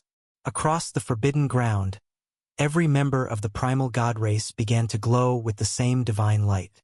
"Then let's tear away the veil hiding your ghost god heaven," the man said coldly. "Let old villainous heaven itself see your hypocrisy and ambitions." As divine light spread, the storm clouds above dispersed, revealing, for a brief instant, a colossal shadow in the void. A giant hound standing proudly between heaven and earth, countless suns and moons swirling within its eyes. But the apparition lasted only an instant before the clouds swallowed it again. A golden blade burst from the carriage, the heaven-slaying god dagger. It sliced through the silent sky, divine might radiating from its edge as it slashed toward the phantom of the celestial hound. But before it could strike, a massive black hand rose from the void and caught the blade midair. With a light squeeze, the divine knife shattered into dust. Black spirit energy churned across the heavens, gathering into that vast hand, which then slammed down toward the golden carriage. The dragon tiger beasts pulling it roared furiously and surged upward to meet the attack. From their open maws poured torrents of imperial power, melting the very air as they collided with the black hand. The two forces, godly radiance and abyssal darkness, clashed, ripping the void apart, collapsing space, and annihilating everything between them. The dragon tiger beast's power surged higher and higher, even beginning to suppress the dark hand. Meanwhile, not far away, the abyssal tyrant watched the battle unfold. Though far stronger entities had appeared, he showed no restraint. His blood-red gaze remained fixed on Suzimo. Demonic energy surged from his body, the might of the blood demon god king physique spreading across the heavens like a crimson tide. He stepped into the air, charging at Suzimo. The 9 ghost gods were still recovering from their wounds. Su Zimo glanced toward the battling dragon tiger beasts and sprinted straight toward them. The abyssal tyrant followed close behind, his blood clouds sweeping through the sky. The dragon tiger beasts saw Su Zimo approaching and instinctively unleashed a torrent of power. That torrent, like a galaxy cascading from the heavens, tore through Su Zimo's form and struck the blood demon trailing behind him. Screams echoed through the air. Su Zimo had already opened his 3 gates, avoiding fatal damage and slipping past the torrent. But the abyssal tyrant was not so fortunate. Its abdomen was pierced clean through, its soul severely wounded. "This isn't like you," a voice chuckled from the darkness, amused by Su Zimo's peril. Su Zimo recognized it instantly as End of Calamities. "How about you handle your own ghost god heaven first?" Su Zimo replied evenly. His eyes shifted back to the abyssal tyrant, whose true body now mirrored his demon's wounds, drenched in blood, yet still advancing step by step, relentless as death itself. "Need me to take care of this for you?" Su Zimo asked wryly. "Handle your own problems," End of Calamities replied curtly. He still did not show himself, locked in fierce combat with the man in the carriage. The abyssal tyrant, despite his injuries, was already regenerating. "Enough!" he growled, his body blurring into a streak of light. In the blink of an eye, he appeared before Su Zimo and drove his palm into his abdomen. Su Zimo didn't resist. His body shot backward like a blood-red line, crashing into the distance. The abyssal tyrant gave chase, his blood demon true fate opening its enormous maw to swallow Su Zimo whole. At the same time, End of Calamities and the carriage-bound man clashed in full force. Their power was so immense that no one else could even get close. A black hand of pure darkness fell from the sky, slamming hundreds of Grand Emperor Realm Dragon Tiger beasts into the ground. They roared once, then lay still, unable to move. "Heavenly gods, clear path!" the voice from the carriage commanded. Golden light and pure divine aura descended from the void, as if creating a new heavenly path. The dark clouds scattered, the sky split open. "Primordial blade of 7 tribulations!" came another shout. A black blade, wreathed in sin and slaughter, tore through the heavens. Yet the true terror was not the blade, nor the technique, but what bloomed beneath it, a radiant Tao flower. This flower, called the Golden Blossom, was the mark of an infinite Tao realm cultivator, one who had gathered the 3 flowers of essence, energy, and soul into the infinite Tao itself. Such beings had transcended the mortal shell entirely. Even their souls underwent complete rebirth. The 3 flowers gathered at the peak referred to the 3 aspects of essence, energy, and soul. The golden blossom symbolized energy. As the golden flower bloomed, the primordial blade of 7 tribulations rotated continuously above it. From the sky, clear divine light descended, pouring into the golden flower beneath the blade. "Primal God, you have crossed the line," said End of Calamities, his voice growing heavy and displeased. To invoke the 3 flowers in battle was no small matter. It meant the combatant was fighting in earnest, with power so great that even Saint Sovereigns would tremble. The entire void was filled with thunder and lightning, shaking violently. The golden flower fully opened. 7 bolts of heavenly lightning descended from the sky, striking the primordial blade of 7 tribulations. The blade exuded fierce and boundless killing intent, reaching upward to slay gods, and downward to sever the netherworld. "Slay the celestial hound, break the heavenly fate," the voice from within the carriage commanded. The primordial blade of 7 tribulations soared into the heavens. This act completely enraged End of Calamities. His thunderous voice rolled across the world. "If your true body were here, we could have a fair fight. But for a mere avatar, how dare you be so arrogant?" As his words fell, the sky roared. Thick clouds churned, rippling with boundless waves of power, as if the end of days had come to erase all living things beneath the heavens. When the primordial blade of 7 tribulations broke through the clouds, a violent crackling echoed. Countless bolts of thunder poured down from the void. This lightning was not formed from primal Taos or nomological truths. It was the primordial edict itself, the primordial edict of thunder. Heaven and earth stood upon primordial edicts. Where primordial edicts existed, there was creation. This was the origin of all thunder, from it all lightning in later ages had been born. Now, as the primordial edict of thunder descended, the primordial blade of 7 tribulations was tossed like a rootless weed, shattered again and again. After only a few strikes, cracks spread across the blade's surface. The one in the carriage was both shocked and furious. End of calamities! You defy the heavenly Tao itself, you will pay the price. I will not waste time with you any longer. The dragon-tiger beasts, previously pinned to the ground, suddenly rose. With a thunderous roar, they pulled the golden carriage upward, trying to flee. Since you've come, you won't leave so easily, End of Calamities said coldly. This avatar of yours, I'll be taking it. At his words, the heavenly thunder raged even fiercer. The primordial blade of 7 tribulations shattered completely, and the bolts of thunder fell upon the golden carriage. End of Calamities, you dare? The voice from within bellowed furiously. You think this is still the ancient era? The Middle Antiquity ended millions of years ago.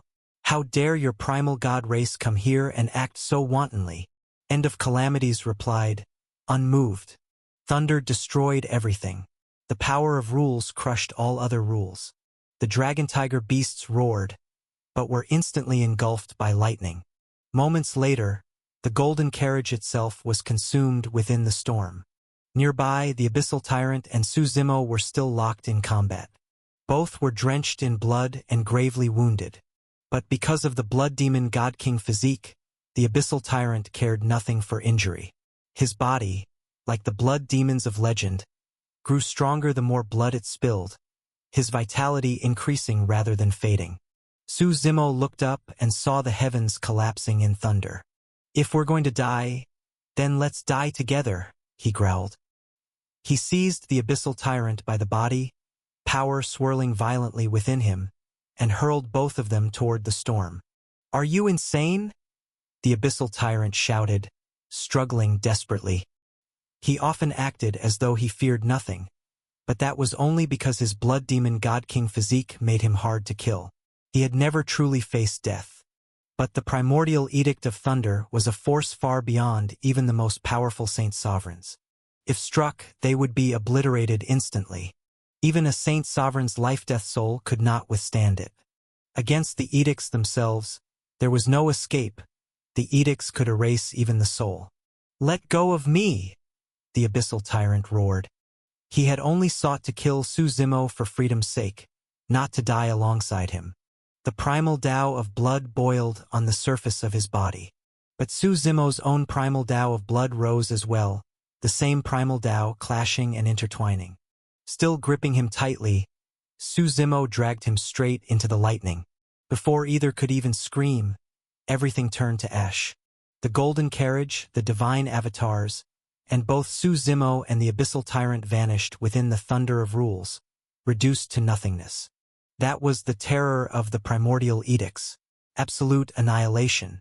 Open the severed head path, said End of Calamities calmly, as though ignoring the chaos below. The 9 ghost gods were momentarily stunned. They did not understand. Just open it, he said again. Ask no more. The severed head path was the only way out of this world for beings of the ghost god heaven. To walk it and live was to be reborn. To walk it and die was true death.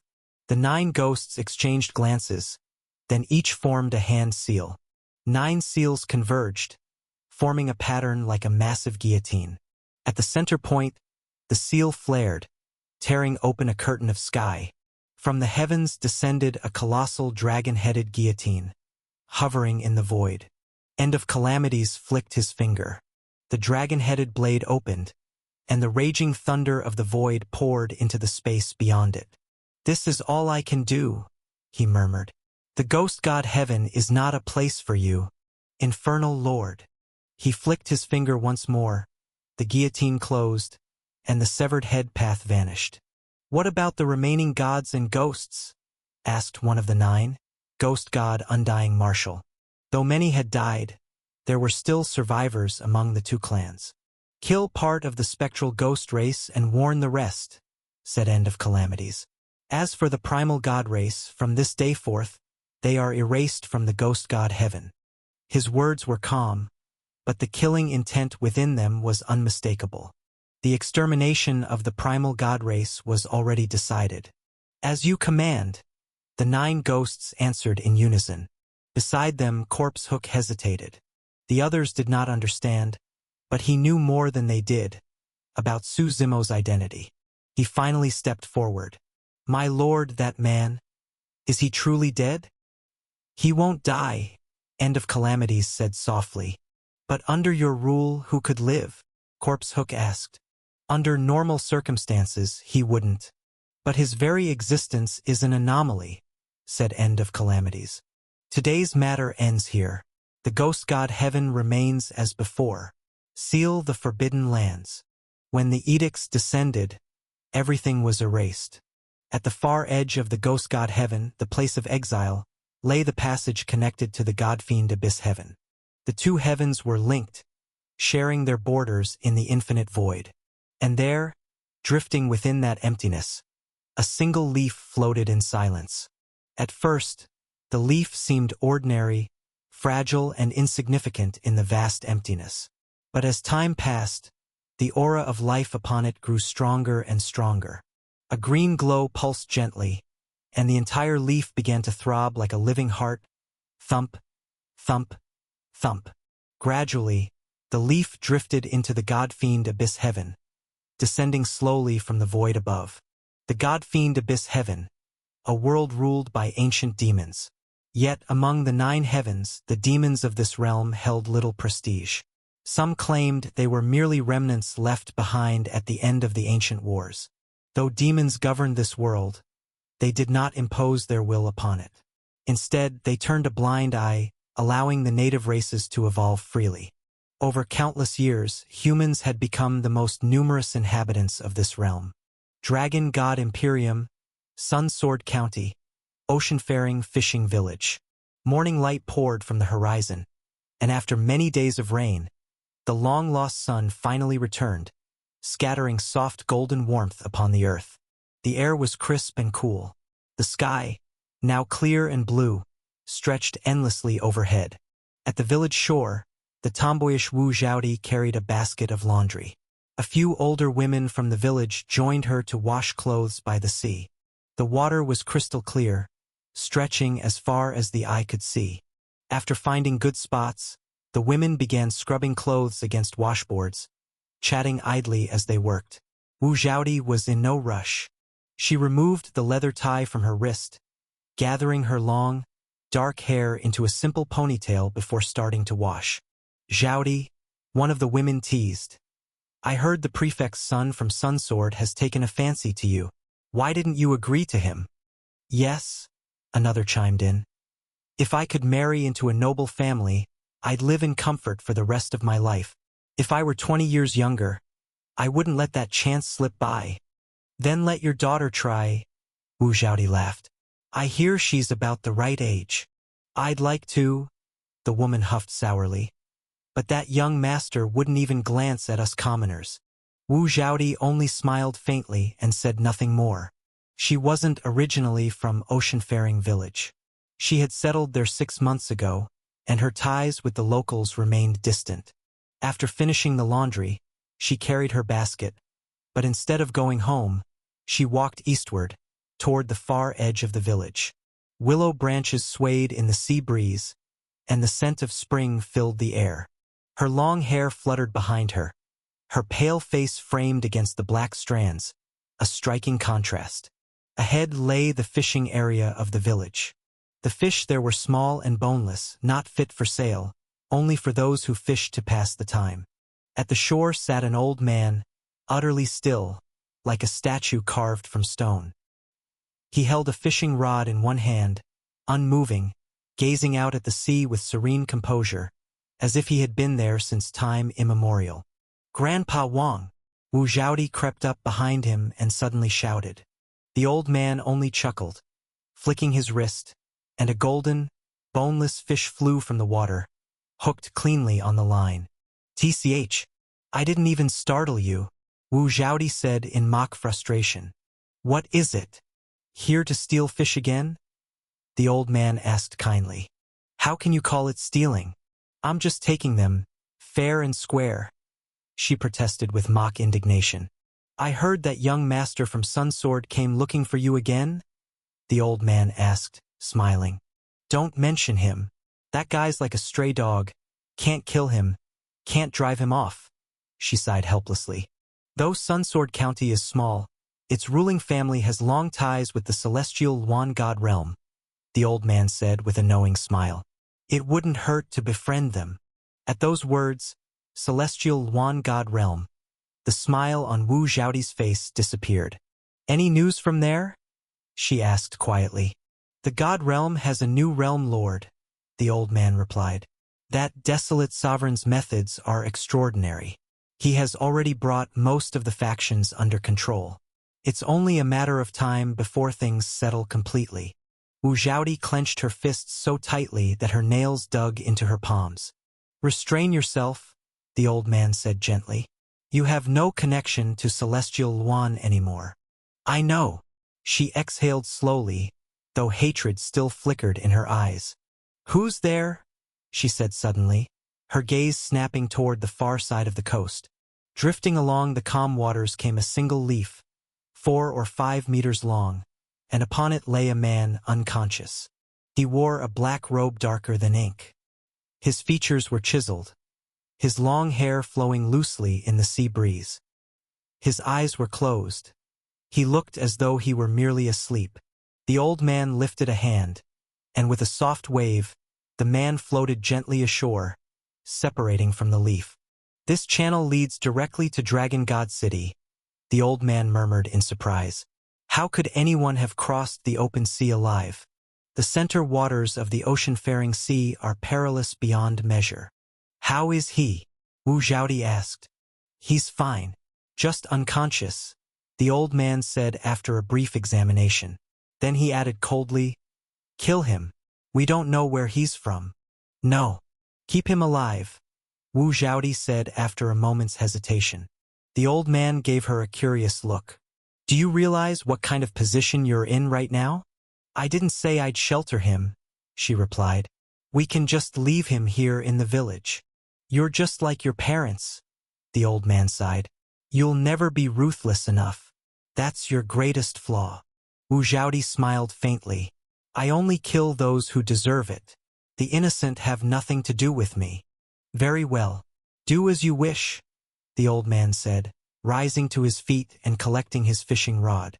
"If anything happens with the god realm, I'll let you know." As his figure disappeared down the path, Wu Zhaodi looked at the half-filled fish bucket beside her, then at the unconscious man lying nearby. It was thanks to the god tree's blessing that Su Zimo had survived.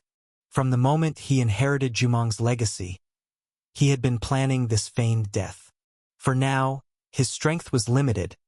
Too many enemies were watching him, and head-on confrontation would only bring ruin. So Su Zimo had staged his own death, dragging the abyssal tyrant with him into oblivion, to vanish for a time. But the god tree's blessing, while it revived him, also left him powerless for a while. Now, as his consciousness returned, he felt energy stirring once again within his body. His limbs began to respond. He opened his eyes slowly, and the aroma of grilled fish filled his nose. "You're awake," a voice said. Under the star-filled night sky, Wu Zhaodi sat beside a small fire.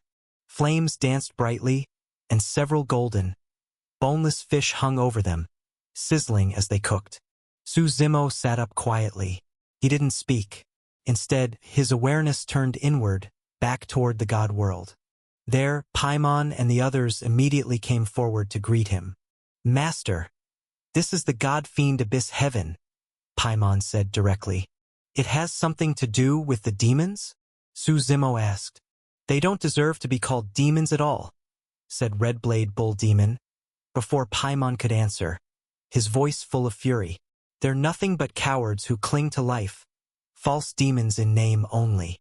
"How so?" Su Zimo asked, puzzled. In the beginning, when we followed you into the 9 heavens, you, my lord, created a new era in a very short time, the demon descent era. The bull demon explained. We ruled that era. You were the first to initiate the ultimate battle to challenge the heavens themselves. Of the 18 infernal archons, a few were scattered or lost, but the remaining 12 each commanded their own legions, standing against the rebellious forces of the 9 heavens. Later, the heavenly Tao proclaimed that you and those who fought against the heavens had all perished in battle. The demons were struck with catastrophe. Many of us fought to the bitter end and were sealed within the primordial demon caves. But 2 of the infernal archons betrayed us. They surrendered to heaven's dogs in exchange for their lives. As he spoke, Red Blade clutched his head, groaning in pain and shaking violently. Ever since Su Zimo had rescued him from Zhurong's inheritance, he had realized that someone had tampered with the bull demon's memories. He could recall many things vaguely, but if he tried to think deeply, searing pain would strike, just as it did now. Who were those 2 infernal archons? Su Zimo asked again. Celestial Devourer and Hellfire Azura, Red Blade said slowly, each word strained. The heavenly Tao didn't hesitate to pay a price. After their surrender, they were granted dominion over this god-fiend abyss heaven, ruling as kings over an entire world. Compared to our suffering, their lives must be paradise. Heaven merely used them, Seven-Face sneered. If one heaven could be traded for the fall of our ancient demon race, why wouldn't heaven do it? Everyone could see the scheme clearly. It wasn't even hidden. It was an open conspiracy. But some hearts are too weak to resist temptation. The demons here are no longer true demons, Paimon warned. You must be cautious, my lord. I understand, Su Zimo said with a faint smile. Perhaps it's time to clean house. Why aren't you saying anything? Wu Zhaodi waved her hand in front of Su Zimo's face. Can you hear me or not? Or did you lose your voice? Where exactly in the god-fiend abyss heaven is this place? Su Zimo asked calmly as he withdrew his awareness from the god world. You scared me. I thought you couldn't talk, Wu Zhaodi said, letting out a sigh of relief. This is the ocean-faring fishing village, part of the Dragon God Imperium. Dragon God Imperium, Su Zimo repeated softly. And who are you? How did you end up floating here from the open sea? Wu Zhaodi asked. I don't remember, Su Zimo replied, shaking his head. Fine, don't tell me then. Playing the amnesia card. Huh, Wu Zhaodi muttered. She handed him a freshly grilled boneless fish. Here, eat. Su Zimo accepted it without ceremony. After a few bites, he nodded slightly. The taste was surprisingly good. Lucky you met me, Wu Zhaodi said as she poked at the fire. Otherwise, if you'd kept drifting across the ocean, you'd have been swallowed by the whirlpools long ago. Not even bones left behind. Su Zimo was silent for a moment, then asked, Does your world have any legends about gods? What do you mean, your world? Don't tell me you're from another heaven, Wu Zhaodi said, laughing. Clearly, she didn't take his words seriously. Still, she answered, There are plenty of legends about gods. Which one are you asking about? The 9 ancient gods, Su Zimo said. Have you heard of them? Never, she replied, shaking her head. Su Zimo didn't press further. The 2 quietly finished their meal by the fire. Then Wu Zhaodi stood up and said, I'm heading home. You, wherever you came from, you should go back. I'd like to stay in this fishing village for a while, Su Zimo said.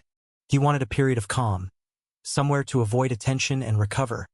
And it was also a good opportunity to learn more about the god-fiend abyss heaven. This isn't your home, Wu Zhaodi said flatly. I don't know who you are, but this village is peaceful. Let it stay that way. She had sensed that Su Zimo was not an ordinary man, and that his presence could bring chaos to their tranquil lives.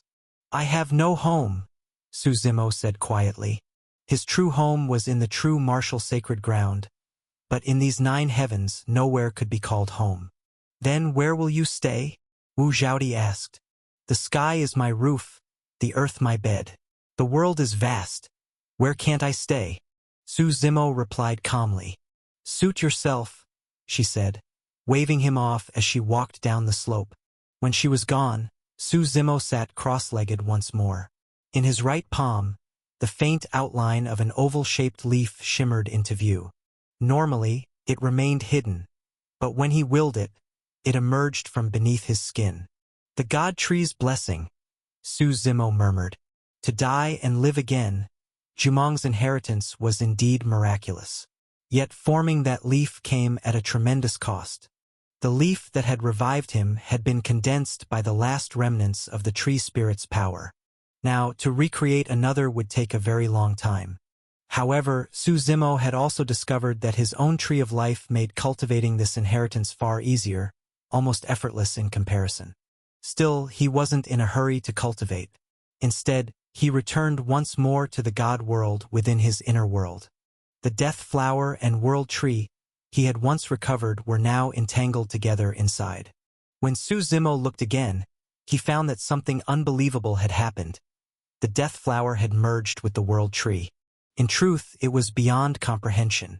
Life and death were opposites. When they met, one was meant to perish. Yet now they had fused into a single being, a phenomenon unheard of since the dawn of creation. The tree's trunk was that of the world tree, but unlike the fragile sapling it had once been, it had grown into a tall, powerful tree in a very short time. And the blossoms it bore were death flowers. A tree of life blooming with death, both forces intertwined, coexisting in impossible harmony. Su Zimo stared at the tree in silence for a long while. As for the 5 stages of a grand emperor, he had been in the God Unity stage for quite some time. Now, it was finally time to step into the life-death stage, the 4th of those 5 stages. When he perished alongside the abyssal tyrant, he had already glimpsed the mysteries of life and death. And now, seeing this tree before him, he felt that he was only one step away, just a single thought from crossing that threshold. He sat beneath the tree, cross-legged once more. The aura of life and death radiated from its trunk, enveloping him completely. All through the night, there was silence. By the time dawn broke the next day, Su Zimo finally opened his eyes from meditation. His consciousness returned to the hillside. Stretching lazily, he looked out at the distance. From here, he could see the entire view of Oceanfaring Fishing Village. Oceanfaring was the largest sea in the Dragon God Imperium. It stretched across more than half of the Empire's territory, and the fishing village sat on a small protruding piece of land that jutted into the sea. It wasn't large. The village stood along the water, and its people were diligent. At the first hint of dawn, they were already out to sea fishing, selling their catches later in Sunsword County for money and goods. Su Zimo noticed that almost everyone here was mortal. There were very few cultivators. His gaze fell toward the coastline, where he saw the only person he knew in this place, Wu Zhaodi. She was cultivating there, facing the endless ocean. Water droplets floated around her body, crystal clear and glimmering. Within each droplet, it seemed as if a tiny transparent world was sealed. The sea before her began to churn as she moved her hands. The waves swelled and crashed with immense power. With a gesture, the entire sea seemed to explode, water spraying thousands of meters into the air. Her cultivation realm should be around the God Meridian realm, and there was an ethereal, immortal aura in her eyes. After a long exhale, she turned her head, only to see Su Zimo walking toward her with a smile. "You're following me," Wu Zhaodi said sharply. "I'm just out for a walk. Don't overthink it," Su Zimo replied, chuckling. Wu Zhaodi gave him a wary look. "So, did you sleep well last night?" "Quite well," he said, facing the ocean. "It's been a long time since I felt this relaxed. The sea air clears the mind." "You don't look like a good person," Wu Zhaodi said again. "You don't look like one either," Su Zimo laughed. "And I never said I was. A God Meridian cultivator hiding among mortals in a fishing village? Strange, isn't it?" "What's it to you?" Wu Zhaodi huffed, about to leave when a distant shout interrupted them. Several riders appeared on the horizon, mounted on beasts. As they came closer, Su Zimo could make out the leader, a young man astride a green cloud step bear. He wore a long robe of blue silk, his looks refined, almost delicate, the kind of face one might call a pretty boy. He held a white folding fan painted with a landscape. The people behind him looked like attendants or servants. "Zhaodi!" the young man called out loudly. Wu Zhaodi's face darkened instantly. She turned away, pretending not to see him. It was clear she didn't want to deal with him. "What's this? Your suitors come looking for you," Su Zimo teased. "You enjoy watching me squirm, don't you?" Wu Zhaodi shot him a glare. Then she added coldly, "Don't blame me for what happens next." To Su Zimo's surprise, she walked right up to him, grabbed his arm, and suddenly smiled sweetly, the same face that had just been so cold. The young man in blue arrived, full of excitement, but froze when he saw the scene before him. Su Zimo could practically hear the sound of the man's heart breaking. It didn't take much to understand. Wu Zhaodi was using him as a shield. "Master Shu, what brings you here?" Wu Zhaodi asked, pretending only now to notice him. She let go of Su Zimo's arm as she spoke. "I went to your house and you weren't there," the young man Shu said stiffly. "I thought maybe you'd be by the sea." "Oh? Then what's the matter?" she asked casually. "This gentleman looks unfamiliar," young Master Shu said, ignoring her question and eyeing Su Zimo with faint hostility. "I don't recall seeing him before." "I'm Zhaodi's brother," Su Zimo said smoothly. "Name's Wu Zhaokai. You can call me brother-in-law." Wu Zhaodi had planned to act bashful, but his words left her momentarily stunned. Then she shot him a murderous look. "Oh, brother-in-law." Young Master Shu's hostility vanished instantly. He hurried forward and clasped Su Zimo's hand warmly. "He's not." Wu Zhaodi began to protest, but Su Zimo cut her off.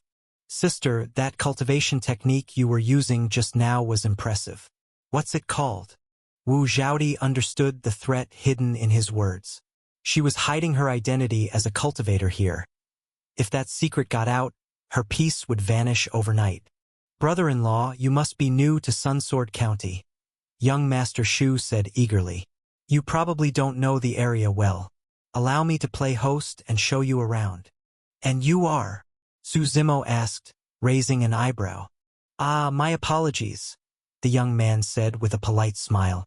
"I'm Shu Long, son of the Sunsword County Governor." "Promising," Su Zimo said, patting his shoulder approvingly. "Just living off my father's reputation," Shu Long said modestly. "Sunsword County is the foremost of the 16 million counties in the Dragon God Imperium. Let me show you around." "You go if you want. I'm not coming," Wu Zhaodi said flatly. "Zhaodi, brother-in-law, came all this way. We should at least keep him company," Shu Long urged. "Call me Miss Wu," she shot back. "We're not that familiar." Then she turned on her heel and walked off, clearly done with both of them. "She's been spoiled since childhood," Su Zimo said mildly. "Don't mind her." "I'm used to it," Shu Long said with a smile. "I rather like her straightforwardness." As they followed behind Wu Zhaodi, the two men chatted easily. From Shu Long, Su Zimo learned much about the God-fiend Abyss Heaven. Since the ancient demons had abandoned this world, many major forces had risen. "Tell me, young Master Shu," Su Zimo asked, "have you ever seen a demon?" "Well," Shu Long said, glancing around before lowering his voice, "when I was young, I once visited Dragon God City, the capital. Of course, I've seen demons. Rumor has it, our empire's current Grand Chancellor is one of them. I thought demons kept to themselves. How would one become a government official?" Su Zimo asked. "That's what commoners believe," Shu Long said, shaking his head. "In truth, the demons have influence in nearly every great power." Su Zimo nodded. That made sense. There was no way the ancient demon race would completely abandon control of this world. As they talked, they arrived at Wu Zhaodi's home, a newly built wooden house, modest in size but neatly kept. Outside the house stood two new tables, each with some bowls and baskets placed on top. Wu Zhaodi's home sat on the edge of the village, in a rather remote spot with no neighbors nearby. I've been trying to convince Zhaodi to move to Sunsword County for ages, Shulong said. But she refuses, says it's too noisy there, and that she prefers the peace and quiet here. It is peaceful, Su Zimo agreed with a nod. What are you two following me for? Wu Zhaodi said irritably, glancing at them both. Zhaodi, let's go to Sunsword County together, Shulong urged. The Three Luan Holy Lands is recruiting new disciples today. People from all the nearby counties have come. It's a grand event. I came all this way just to invite you. Three Luan Holy Lands? Wu Zhaodi's expression darkened slightly. That's one of the subordinate sects of the celestial Luan god realm, isn't it? Exactly, Shulong said with admiration. I've heard that every year, the Three Luan Holy Lands gets one chance to recommend a disciple to the god realm itself. Imagine that, an opportunity to join the celestial Luan god realm. Even our dragon god Imperium must give them some respect. Sounds wonderful, Wu Zhaodi said dryly. Then why don't you go apply? I'd love to, but come on, you know me, Shulong said with a laugh. I'm only at the Paragon Meridian realm. No one there would even look at me. He was self-aware enough to know his limits. A spoiled young master since birth, he had no real ambitions of becoming a peerless cultivator, and he was at peace with that. In that case, Wu Zhaodi said after thinking for a moment, let's go take a look. Now that's more like it, Shulong said, grinning. By the way, brother-in-law, where did you say you were from again? I came by sea, Su Zimo replied casually. A small village far away. You've probably never heard of it. They didn't bring much with them. Shulong ordered one of his attendants to prepare the mounts, and soon the three of them were riding beasts along the road toward Sunsword County. A soft spring breeze brushed across their faces, and the willows hung low like green silk curtains. The official road was lined with blooming flowers, making for a pleasant journey. As the foremost of the 16 million counties in the Dragon God Imperium, Sunsword County was vast and majestic. From a distance, the city seemed to live up to its name. Its layout resembled a great celestial ram gazing toward the heavens. The thick city walls were built from multicolored stone, and the towering horns on each side were said to be made from the actual horns of a divine beast, the Kuei ram. As they approached, the wide main road leading to the city gates was already packed with people, a testament to the county's prosperity even before they entered. I'm not bragging, Shulong said proudly, but aside from Dragon God City itself, no place in the empire is livelier than Sunsword County. As they neared the gates, Wu Zhaodi pulled out a veil from somewhere and tied it over her face. Shulong gave her a puzzled look. Just avoiding unnecessary trouble, she said lightly. Don't worry, Shulong boasted. This is my territory. No one would dare trouble us here.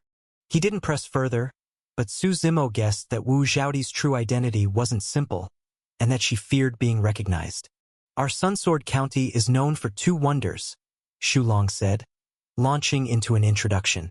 One is the sword dance, and the other is the City of Paintings. The sword dance refers to the women of the Drunken Red Dust Inn.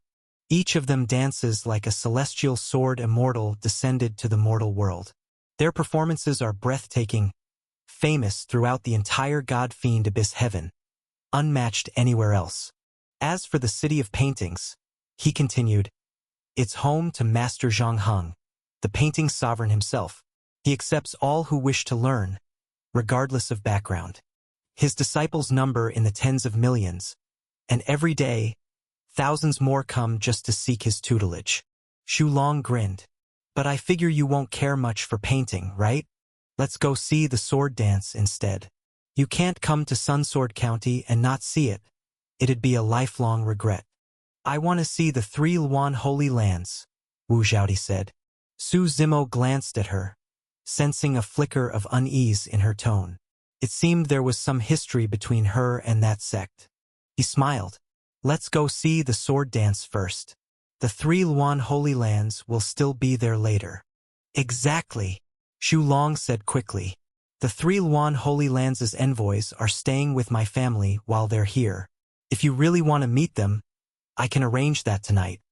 With the matter settled, Wu Zhaodi said nothing more. They entered Sunsword County, with Xu Long leading them confidently through the crowded streets. Vendors shouted from all directions, and the air was filled with the smell of roasted meat, sweets, and spices. Su Zimo couldn't help but feel a spark of appetite. He bought a few pieces of pastry, sweet but not cloying, and nibbled as they walked. Before long, they arrived before the Drunken Red Dust Inn. Calling it an inn wasn't quite right, it was more like a vast peony garden. The name Drunken Red Dust came from a rare variety of peony, and the garden was filled with all manner of them. Black sea gold, crown jade ink, flame refinement, broidered lotus, dozens more besides. It was said that the garden's mistress adored the Drunken Red Dust variety most, and so named the place after it. The garden walls were painted white and decorated with peony murals so lifelike that the flowers seemed to bloom and close on their own. A soft fragrance even drifted from the paintings themselves. Such an enchanted painting was a marvel to behold. This mural was painted personally by the painting sovereign, Zhang Heng. Xu Long explained proudly. It's priceless. Beautiful, isn't it? The primal Tao of painting. Su Zimo murmured. What's that, brother-in-law? Xu Long asked curiously. Su Zimo just smiled and shook his head. There was no easy way to explain. The painting was infused with the power of primal Tao. That's why it could manifest such lifelike effects. But even that required more than mastery of primal Tao. It demanded supreme skill in the Tao of painting, to an almost transcendent degree. If Zhang Heng could take one more step, reaching the realm of infinite Tao and comprehending the very edicts themselves, then his brush would no longer merely depict flowers. It would create real ones with a single stroke. Incredible, Su Zimo said with quiet admiration. I'd like to meet him someday. That depends on luck, Xu Long said. No offense, but even my father, the county governor, has to make an appointment weeks in advance to see the painting sovereign. Su Zimo smiled faintly, offering no argument. He and Wu Zhaodi followed Xu Long deeper into the garden. What's wrong? Su Zimo asked softly, noticing her subdued expression. Do you have a grudge against the 3 Luan Holy Lands? They're not qualified to have a grudge with me, she said coolly. Then it must be the celestial Luan God realm you have an issue with, Su Zimo said with a small smile. Wu Zhaodi's expression didn't change, but she cast him a long, meaningful look. The Drunken Red Dust wasn't a place just anyone could enter. Xu Long pulled a token from his sleeve, and only then were the 3 of them allowed inside. The moment they stepped into the peony garden, a wave of intoxicating fragrance washed over them. The saying, "Spring fills the garden and cannot be contained," was no exaggeration here. If anything, it was a compliment. Everywhere the eye could see, peonies of every color crowded together in full bloom, lining both sides of the Drunken Red Dust Garden. Apart from the central avenue, there were only peonies, countless blossoms dazzling to behold. The garden itself, however, was quiet. Only a handful of people strolled through its paths. The Drunken Red Dust is extremely strict about who it lets in, Xu Long said with a grin. Ordinary folk don't stand a chance. I'm only here because my father happens to be the county governor. Following Xu Long's lead, Su Zimo and Wu Zhaodi continued forward until they finally saw something other than flowers. A row of great halls built side by side, constructed from green and emerald bamboo. At the entrance stood weapon racks lined with hundreds of swords, each unique in shape and design. Each sword here represents one of the sword dancers, Xu Long explained. When you choose a sword, the dancer associated with it will appear. You seem to know this place quite well, Wu Zhaodi said, glancing at him. Of course Xu Long began instinctively, then caught himself. Well, not that well.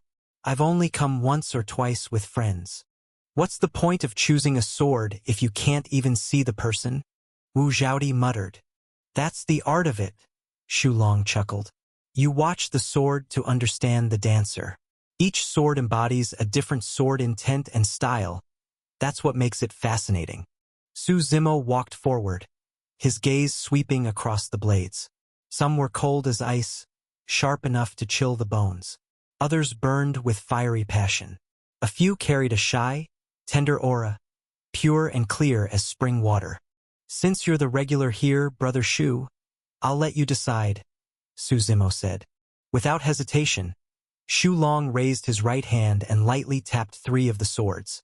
Instantly, the blades transformed into streaks of light and flew into one of the halls. The leftmost hall door slowly opened, and the 3 of them stepped inside. Once within, Su Zimo realized the hall was far larger than it appeared from the outside, at least several hundreds of thousands of square meters. The space was divided into thousands of chambers, and as they walked down the corridor, they noticed that many were already occupied. They entered a room on the left. It was simple, just 3 floor cushions and a wooden table with 3 cups of freshly brewed tea. Across from them hung a white curtain. Before Su Zimo could say a word, the sound of a zither drifted through the air, a melody sharp and chilling, carrying an edge of killing intent. Behind the curtain, 3 graceful silhouettes appeared, faint and ethereal. Their movements flowed like blades unsheathing, each step filled with distinct sword intent. As the rhythm of the zither intensified, the sword dance began. This was no ordinary performance. The dance seemed to seize one's very spirit, holding every gaze captive. Su Zimo felt something stir within him. His own blade intent began to resonate, moving in rhythm with the dancers. The tempo quickened, the sword dance grew fierce, and the dancers' figures blurred into 1,000 afterimages. Beside him, Shu Long suddenly let out a low cry as his aura surged. He had broken through a realm right there on the spot. "What an extraordinary dance," Su Zimo said in awe. When the music ended, the sword dance ceased. The silhouettes behind the curtain faded away, leaving only lingering echoes in the mind. The image of those 3 slender figures replayed itself again and again in memory, impossible to forget. "The wonder of the sword dance," Shu Long said softly, "isn't just in its beauty. It can actually help the viewers advance in cultivation. My father once told me that the dance itself is also a lethal technique. When performed as an attack, even ghosts and gods tremble. The hardest part of cultivation," Su Zimo mused, "is comprehension, understanding oneself and understanding heaven and earth. This sword dance we just witnessed seems to embody the strengths of countless schools of thought. Anyone who watches can gain insight from it. That alone makes it a true marvel. As long as you 2 enjoyed it, that's all that matters," Shu Long said with a grin. The door opened on its own and the 3 walked out. "Why don't the dancers reveal themselves?" Wu Zhaodi asked curiously. "If they did, the experience wouldn't be pure," Su Zimo explained. "Comprehension should come without distraction." As they stepped back into the hall, laughter rang out from a nearby chamber, and a young man emerged. He bore a strong resemblance to Shu Long. "Second brother," he greeted. His gaze swept over Su Zimo and Wu Zhaodi. "Your friends? I don't think I've seen them before. Do I need to report to you every time I make a new friend?" Shu Long replied coolly. The man didn't press the issue. "Just a reminder, elder representatives from the 3 Luan Holy Lands will be at our house tonight. Father's hosting a banquet. Don't be late." "I don't need you to tell me," Shu Long said indifferently. The man shrugged and walked off, unconcerned. Watching his retreating figure, Wu Zhaodi asked, "That's your elder brother, isn't it?" "I've never acknowledged him as such," Shu Long said flatly. "Be careful around him." "What do we need to be careful of?" Wu Zhaodi asked, puzzled. "He's a hypocrite," Shu Long said. "He investigates everyone I befriend. If he can't win them over, he eliminates them." "You 2 seem to have quite the grudge," Su Zimo remarked. "Forget it," Shu Long said, shaking his head with a wry smile. "No point talking about it. Anyway, since there's a banquet tonight, I'll take you both home with me." "Will that be all right?" Wu Zhaodi asked. "It's fine. My father never pays me much mind anyway," Shu Long said with a careless wave. The 3 of them left the drunken red dust garden and made their way toward the Shu Heavenly Clan estate. Meanwhile, deep within the peony garden, in a secluded chamber, A noble and graceful woman stood by the window, gazing into the distance. "Master," a maid said softly, pushing the door open. "What is it?" the woman asked. "Two unfamiliar faces have arrived at the garden," the maid reported.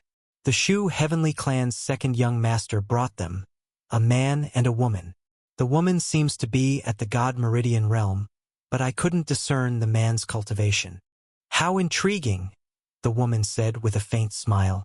"There are all kinds of people showing up these days. Shall we keep watch on them?" the maid asked. "No need," the woman said. "Prepare my attire. I'll be attending the Shu Heavenly Clan's banquet tonight." "Yes, ma'am," the maid replied, bowing before withdrawing. The Shu Heavenly Clan estate was not vast, but it was grand, almost like a miniature fortress. Its outer walls were built in the same style as those of Sunsword County itself. When the guards at the gate saw Shu Long return, they greeted him respectfully. Evening had fallen, and though the sky was dim, the entire estate was illuminated. Red lanterns hung everywhere, the halls adorned with colorful decorations. The three arrived at the grand reception hall of the Shu residence. The Shu Heavenly Clan's reception hall was just as grand as one might expect. Perhaps due to the influence of Sunsword County, the family's totemic symbol was the sheep. Mounted high on the wall of the main hall was a ram's skull. Below it stood a long wooden table and two chairs set apart from each other. On the left sat the patriarch of the Shu Heavenly Clan, Shu Hai. On the right sat the Grand Elder of the Three Luan Holy Lands, Qi Kuangyin. Standing in neat rows beneath them were the disciples of the Three Luan Holy Lands and the direct descendants of the Shu Heavenly Clan. "Elder Qi, your visit to Sunsword County truly brings honor to our humble halls," Shu Hai said with a warm smile. "Patriarch Shu flatters me. If my presence causes any disturbance, I must beg your forgiveness." Qi Kuangyin replied politely. "It's no bother at all," Shu Hai answered with a laugh. Just then, Shu Long entered the hall, followed by Su Zimo and Wu Zhaodi. "Father, Elder Qi," Shu Long greeted respectfully. "You unfilial child," Shu Hai scolded. "Always running about. The honored guests from the Three Luan Holy Lands are already here, and you're the last to arrive." "Please, Patriarch Shu," Qi Kuangyin interjected with a chuckle. "There's no harm done. I find the second young master rather free-spirited, surely. He didn't mean any disrespect. And besides, we're hardly strangers here. No need to stand on ceremony." "The banquet is nearly ready," Shu Hai said, rising from his seat. "Elder Qi, why don't we continue our conversation over dinner? I've even invited Lady Gongsun to perform a special sword dance tonight." "Then I'm all the more looking forward to it," Qi Kuangyin smiled. "By the way, has Painting Sovereign attended as well?" "I'm afraid Elder Qi will be disappointed." Shu Hai shook his head. "Painting Sovereign dislikes such social occasions." That was understandable. The man was a legend, a being on another level entirely. Their own status, while respectable, was still far beneath his. It was only natural he wouldn't come. Shu Hai and Qi Kuangyin led the way, followed by the others. The Three Luan Holy Lands delegation was small, 3 men and 1 woman, all dressed in their distinctive flying Luan robes. Those robes had a celestial air about them, flowing like mist, suffused with faint purple light. Wu Zhaodi's eyes swept across their faces, then quickly lowered. She tightened her veil around her face. When they reached the banquet grounds, the open courtyard was so brightly lit with lanterns that it seemed almost like daytime. Tables were piled high with delicacies from mountains and seas. Aside from Shu Long, neither Su Zimo nor Wu Zhaodi were qualified to sit at the main table. "The mistress of Drunken Red Dust Garden has arrived," a servant announced. Moments later, a woman in a pale violet gown walked in gracefully, attended by several maids. Her presence carried the subtle fragrance of peonies, and even her dress was embroidered with their likeness. It was clear that this woman's fascination with peonies ran deep. They were part of her very essence. She too wore a veil. Her eyes, like blooming peonies, combined cool elegance with a hint of warmth. Her long hair fell loosely down her back, and the pearl-like earrings at her ears swayed gently with every step. Gongsun Muyu greets you both, the woman said with a gentle smile, introducing herself. I've long admired the Three Luan Holy Lands. To finally meet its members today, what an honor. Lady Gongsun, you overpraise us, Qi Kuangyin said quickly, shaking his head. He knew perfectly well that the Three Luan Holy Lands itself was not particularly distinguished. It was only out of respect for the celestial Luan god realm behind them that others showed courtesy. The celestial Luan god realm rarely involved itself with mortal affairs, leaving the Three Luan Holy Lands as its earthly representative. Without that connection, few would even pay them attention. Once the three principal figures were seated, the maids Gongsun Muyu had brought began their sword dance performance. The other guests watched with delight, though the three at the head table continued chatting among themselves. At their level, an ordinary sword dance was mere entertainment. It offered no chance of spiritual insight. Elder Qi, how long will you be staying in Sunsword County for this recruitment trip? Gongsun Muyu asked, smiling faintly. 7 days, Qi Kuangyin answered without hesitation. There was nothing secret about it anyway. I recall the Three Luan Holy Lands usually recruits new disciples during the summer. Why so early this year? Shu Hai asked, feigning casual curiosity. The Holy Lord's orders. I wasn't told the reason, Qi Kuangyin said, deflecting politely. Meanwhile, Su Zimo and Wu Zhaodi had slipped away to a quiet pavilion, away from the crowd. Wu Zhaodi's gaze never left Qi Kuangyin. You know him? Su Zimo asked. He's the so-called Grand Elder of the Three Luan Holy Lands, Wu Zhaodi said softly. But in truth, he's a pawn placed by the celestial Luan god realm to keep watch over their Holy Lord. I thought the Three Luan Holy Lands was a branch of the celestial Luan god realm, Su Zimo said curiously. Why would they need oversight? Branch or not, even the celestial Luan god realm itself is riddled with factional strife, Wu Zhaodi explained. The conflict between the younger generation and the old guard is especially severe. The Holy Lord belongs to the younger faction. Qi Kuangyin was placed there by the elders to monitor him. Then she shook her head slightly. But there's no point telling you all this. I had my doubts before, but now I'm certain, Su Zimo said calmly. You're from the celestial Luan god realm. So what if I am? You planning to report me? Wu Zhaodi asked coolly. It doesn't matter to me, Su Zimo said, shaking his head. I knew you weren't that type, Wu Zhaodi said with a proud little huff. Otherwise, I wouldn't have told you half as much. What are you two chatting about? A light voice interrupted. They turned to see a young man approaching, the same one Su Zimo had seen earlier at Drunken Red Dust Garden. He remembered him as Shu Long's elder brother. Just small talk, Su Zimo replied casually. It seems my second brother's quite fond of you both, the man said with an easy smile. Otherwise, he wouldn't have brought you home. Allow me to introduce myself. Shu Hu, eldest son of the Shu Heavenly Clan. What brings you here, young Master Shu? Wu Zhaodi asked coolly. I'd like to make friends, Shu Hu said with a polite grin. I don't make friends with strangers, Wu Zhaodi said bluntly. No need to refuse so quickly, Shu Hu replied, still smiling. My brother's a useless fool.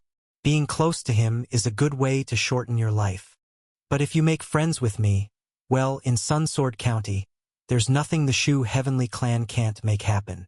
He studied them both, his tone turning sly. You two don't look like locals. You're here for fame or fortune, right? I want his head, Wu Zhaodi said, pointing toward Qi Kuangyin in the courtyard. Her voice was calm and cold. Can you do that? Shu Hu froze, then narrowed his eyes, realizing she wasn't joking. He rose to his feet and gave a faint, mocking laugh. You're bold, I'll give you that. But you know, in this world, the people who die fastest are the bold ones. With that, he turned and strode off. Not long after he left, Shu Long came hurrying over. My brother tried to win you over, didn't he? Shu Long asked directly. What do you think? Su Zimo said with a faint, amused smile. Brother-in-law Zhaodi, with the bond we share, I know you'd never betray me. Shu Long said with a sly grin. Didn't you see your brother storm off in a rage just now? Wu Zhaodi shot back impatiently. Your Shu Heavenly Clan really doesn't have a single peaceful day, does it? Don't be mad. Shu Long laughed. You'll see a good show soon. What kind of show? Su Zimo asked. The disciples of the Three Luan Holy Lands are going to spar with our Shu Heavenly Clan, Shu Long said with an eager smile. Oh? Then you should go up. We'll cheer for you, Wu Zhaodi said. Me? Go up there? I'd only embarrass myself, Shu Long said quickly, waving his hands. Even though it's supposed to be a friendly match, neither side wants to lose. Our family will definitely send my brother, and that's when you'll get to see him get beaten. And what if your brother wins? Su Zimo asked. Then he wins. I don't lose anything, Shu Long shrugged. The three of them turned their attention toward the courtyard, where it seemed the Shu Heavenly Clan and the Three Luan Holy Lands had already agreed to begin. As expected, the Shu Heavenly Clan's representative was Shu Hu. From the Three Luan Holy Lands came a spear-wielding man. Lin Dong. The man announced himself curtly. I ask Brother Lin to show mercy, Shu Hu said politely. In battle, one should fight with full strength, Lin Dong replied coolly. Mercy has no place here. Then don't blame me for showing none either, Shu Hu smiled in response. He held a blue-bladed sword 3 feet long, its aura rippling like the deep ocean, vast, boundless, and alive. Deep Sea 3 forms, Shu Hu called out, taking his stance. With the first form, Flood Dragon emerges. His sword surged upward like a dragon soaring toward the heavens, striking fiercely at Lin Dong. But Lin Dong remained unflinching. The tip of his spear rippled like water, emitting waves of killing intent sharp enough to pierce the void. When spear and sword collided, the dragon of swordlight was completely shattered, its body torn through by Lin Dong's strike. In that moment, blade met spear, and their eyes met, both sharp as the weapons they wielded. Stab him! Stab him! Shu Long shouted gleefully from the sidelines. Who do you think will win? Wu Zhaodi asked Su Zimo.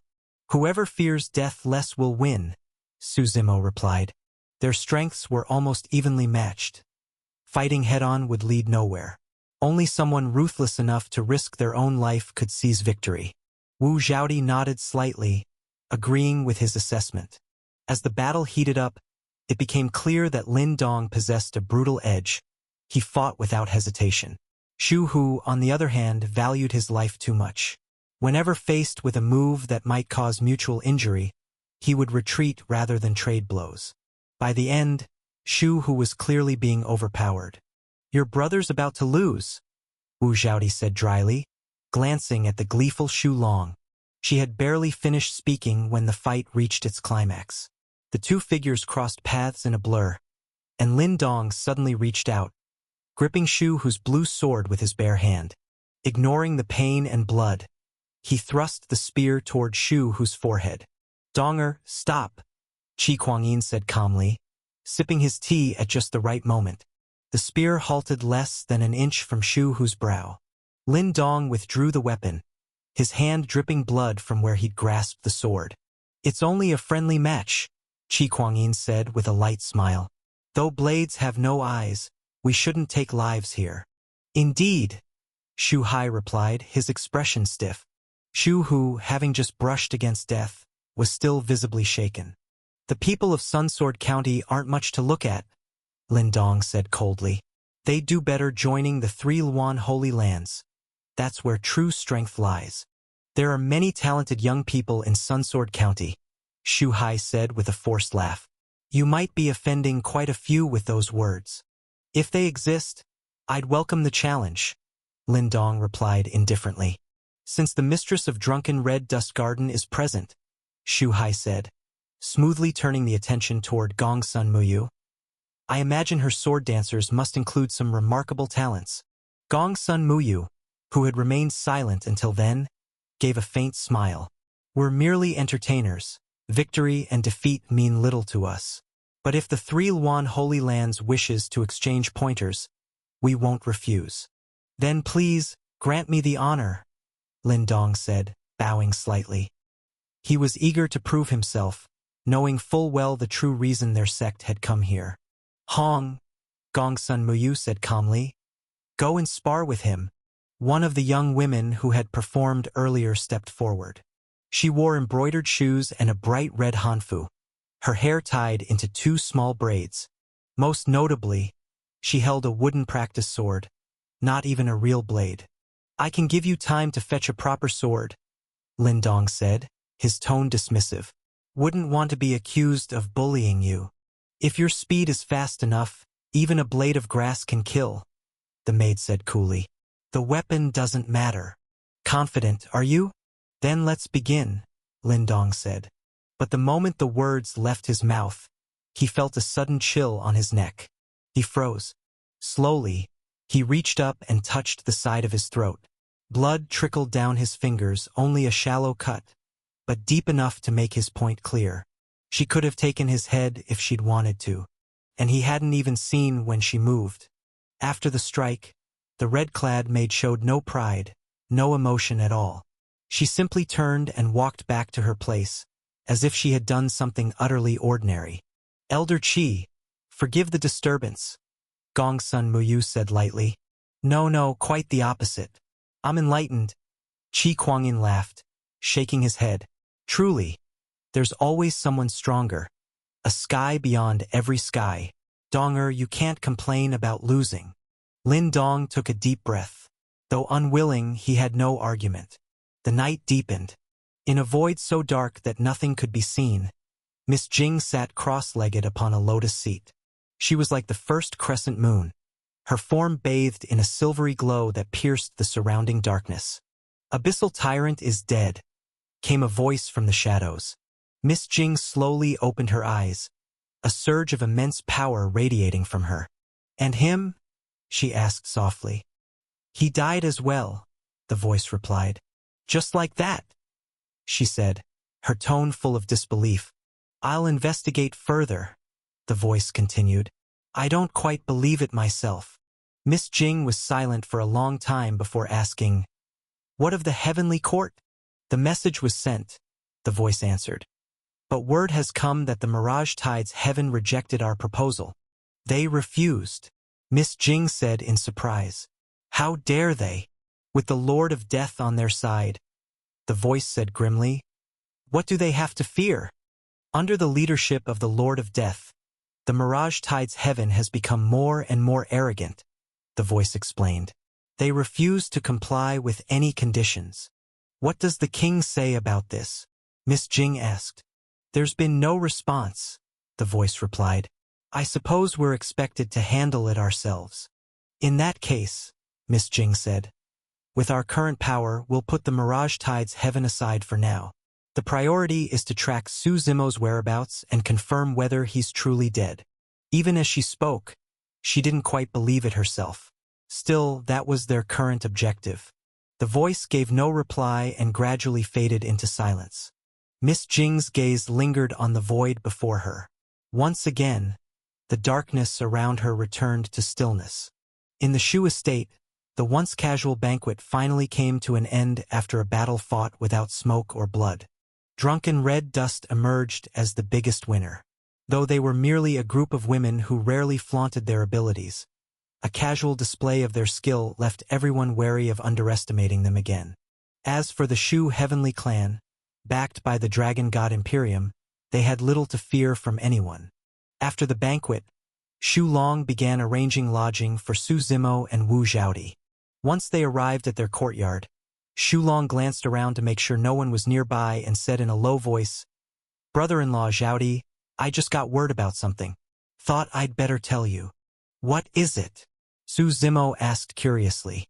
The 3 Luan Holy Lands didn't come here just to recruit disciples, Shu Long said quietly. That's just a cover. In a few days, the tomb of the primordial dragon will surface. The tomb of the primordial dragon? What's that? Su Zimo asked in surprise. You don't even know that? Shu Long said, startled. I'm not from around here. How would I know? Su Zimo smiled. It's famous. Everyone in the God-Fiend Abyss Heaven has at least heard of it, Shu Long said. Wu Zhaodi chimed in at that moment, explaining, "The Dragon God Imperium's very name comes from the primordial dragon. Legend has it that before the empire was founded, this land was ruled by the primordial dragon." "Is the primordial dragon related to the 16 demon races?" Su Zimo asked. The 16 demon races were the rulers of the Azure Mystic Heaven, divided into the upper 8 and lower 8. "Strictly speaking, they share the same lineage," Shu Long said. "I've heard that long ago, the ancestors of the primordial dragon bloodline had a falling out. Some of them left for the Azure Mystic Heaven and became the 16 demon races, while others stayed here in the God-fiend Abyss Heaven." "That's right," Wu Zhaodi added with a nod. "After the demons took control of this land, the remaining primordial dragons were all slaughtered. Countless dragon corpses fell to the earth, forming innumerable tombs and inheritance grounds."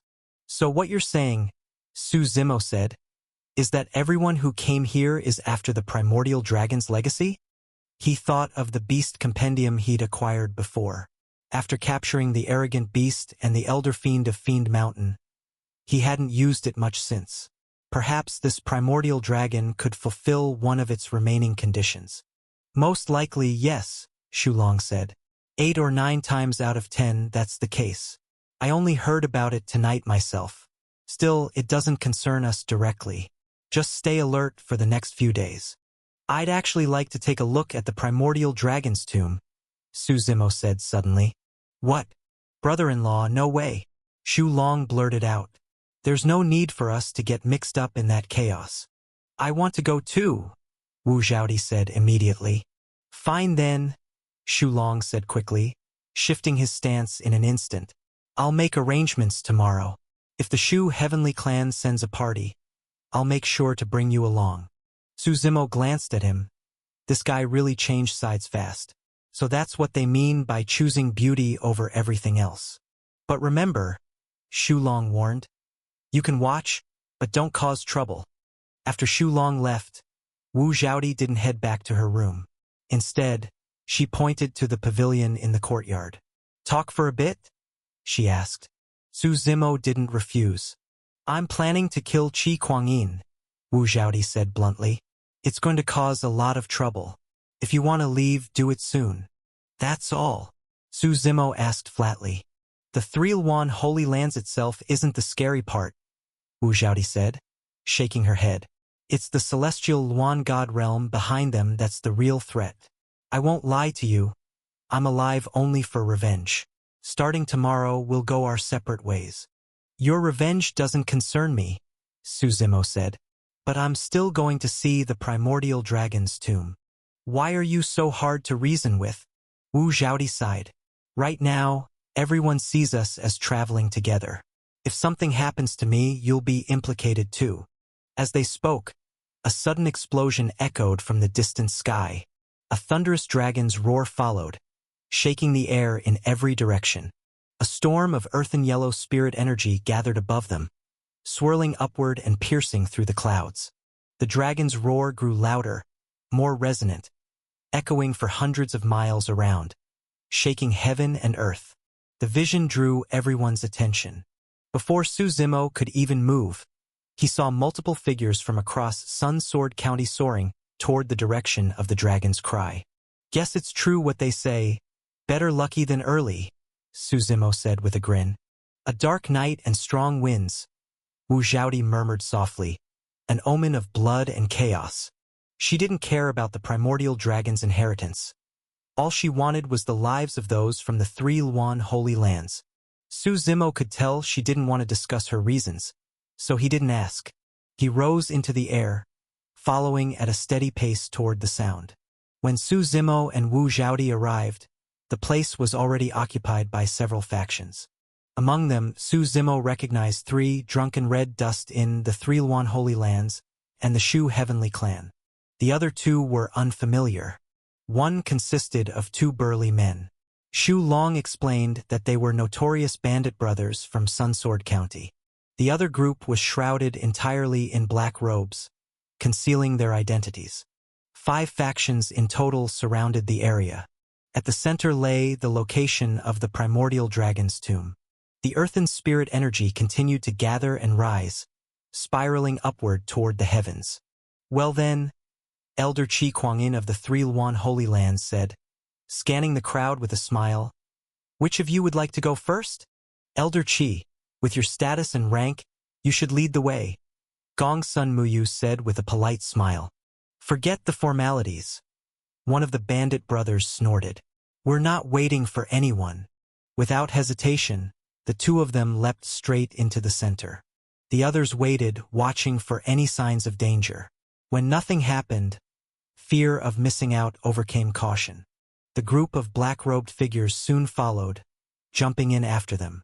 And then, unable to hold back any longer, the rest of the factions followed suit, one after another plunging into the tomb.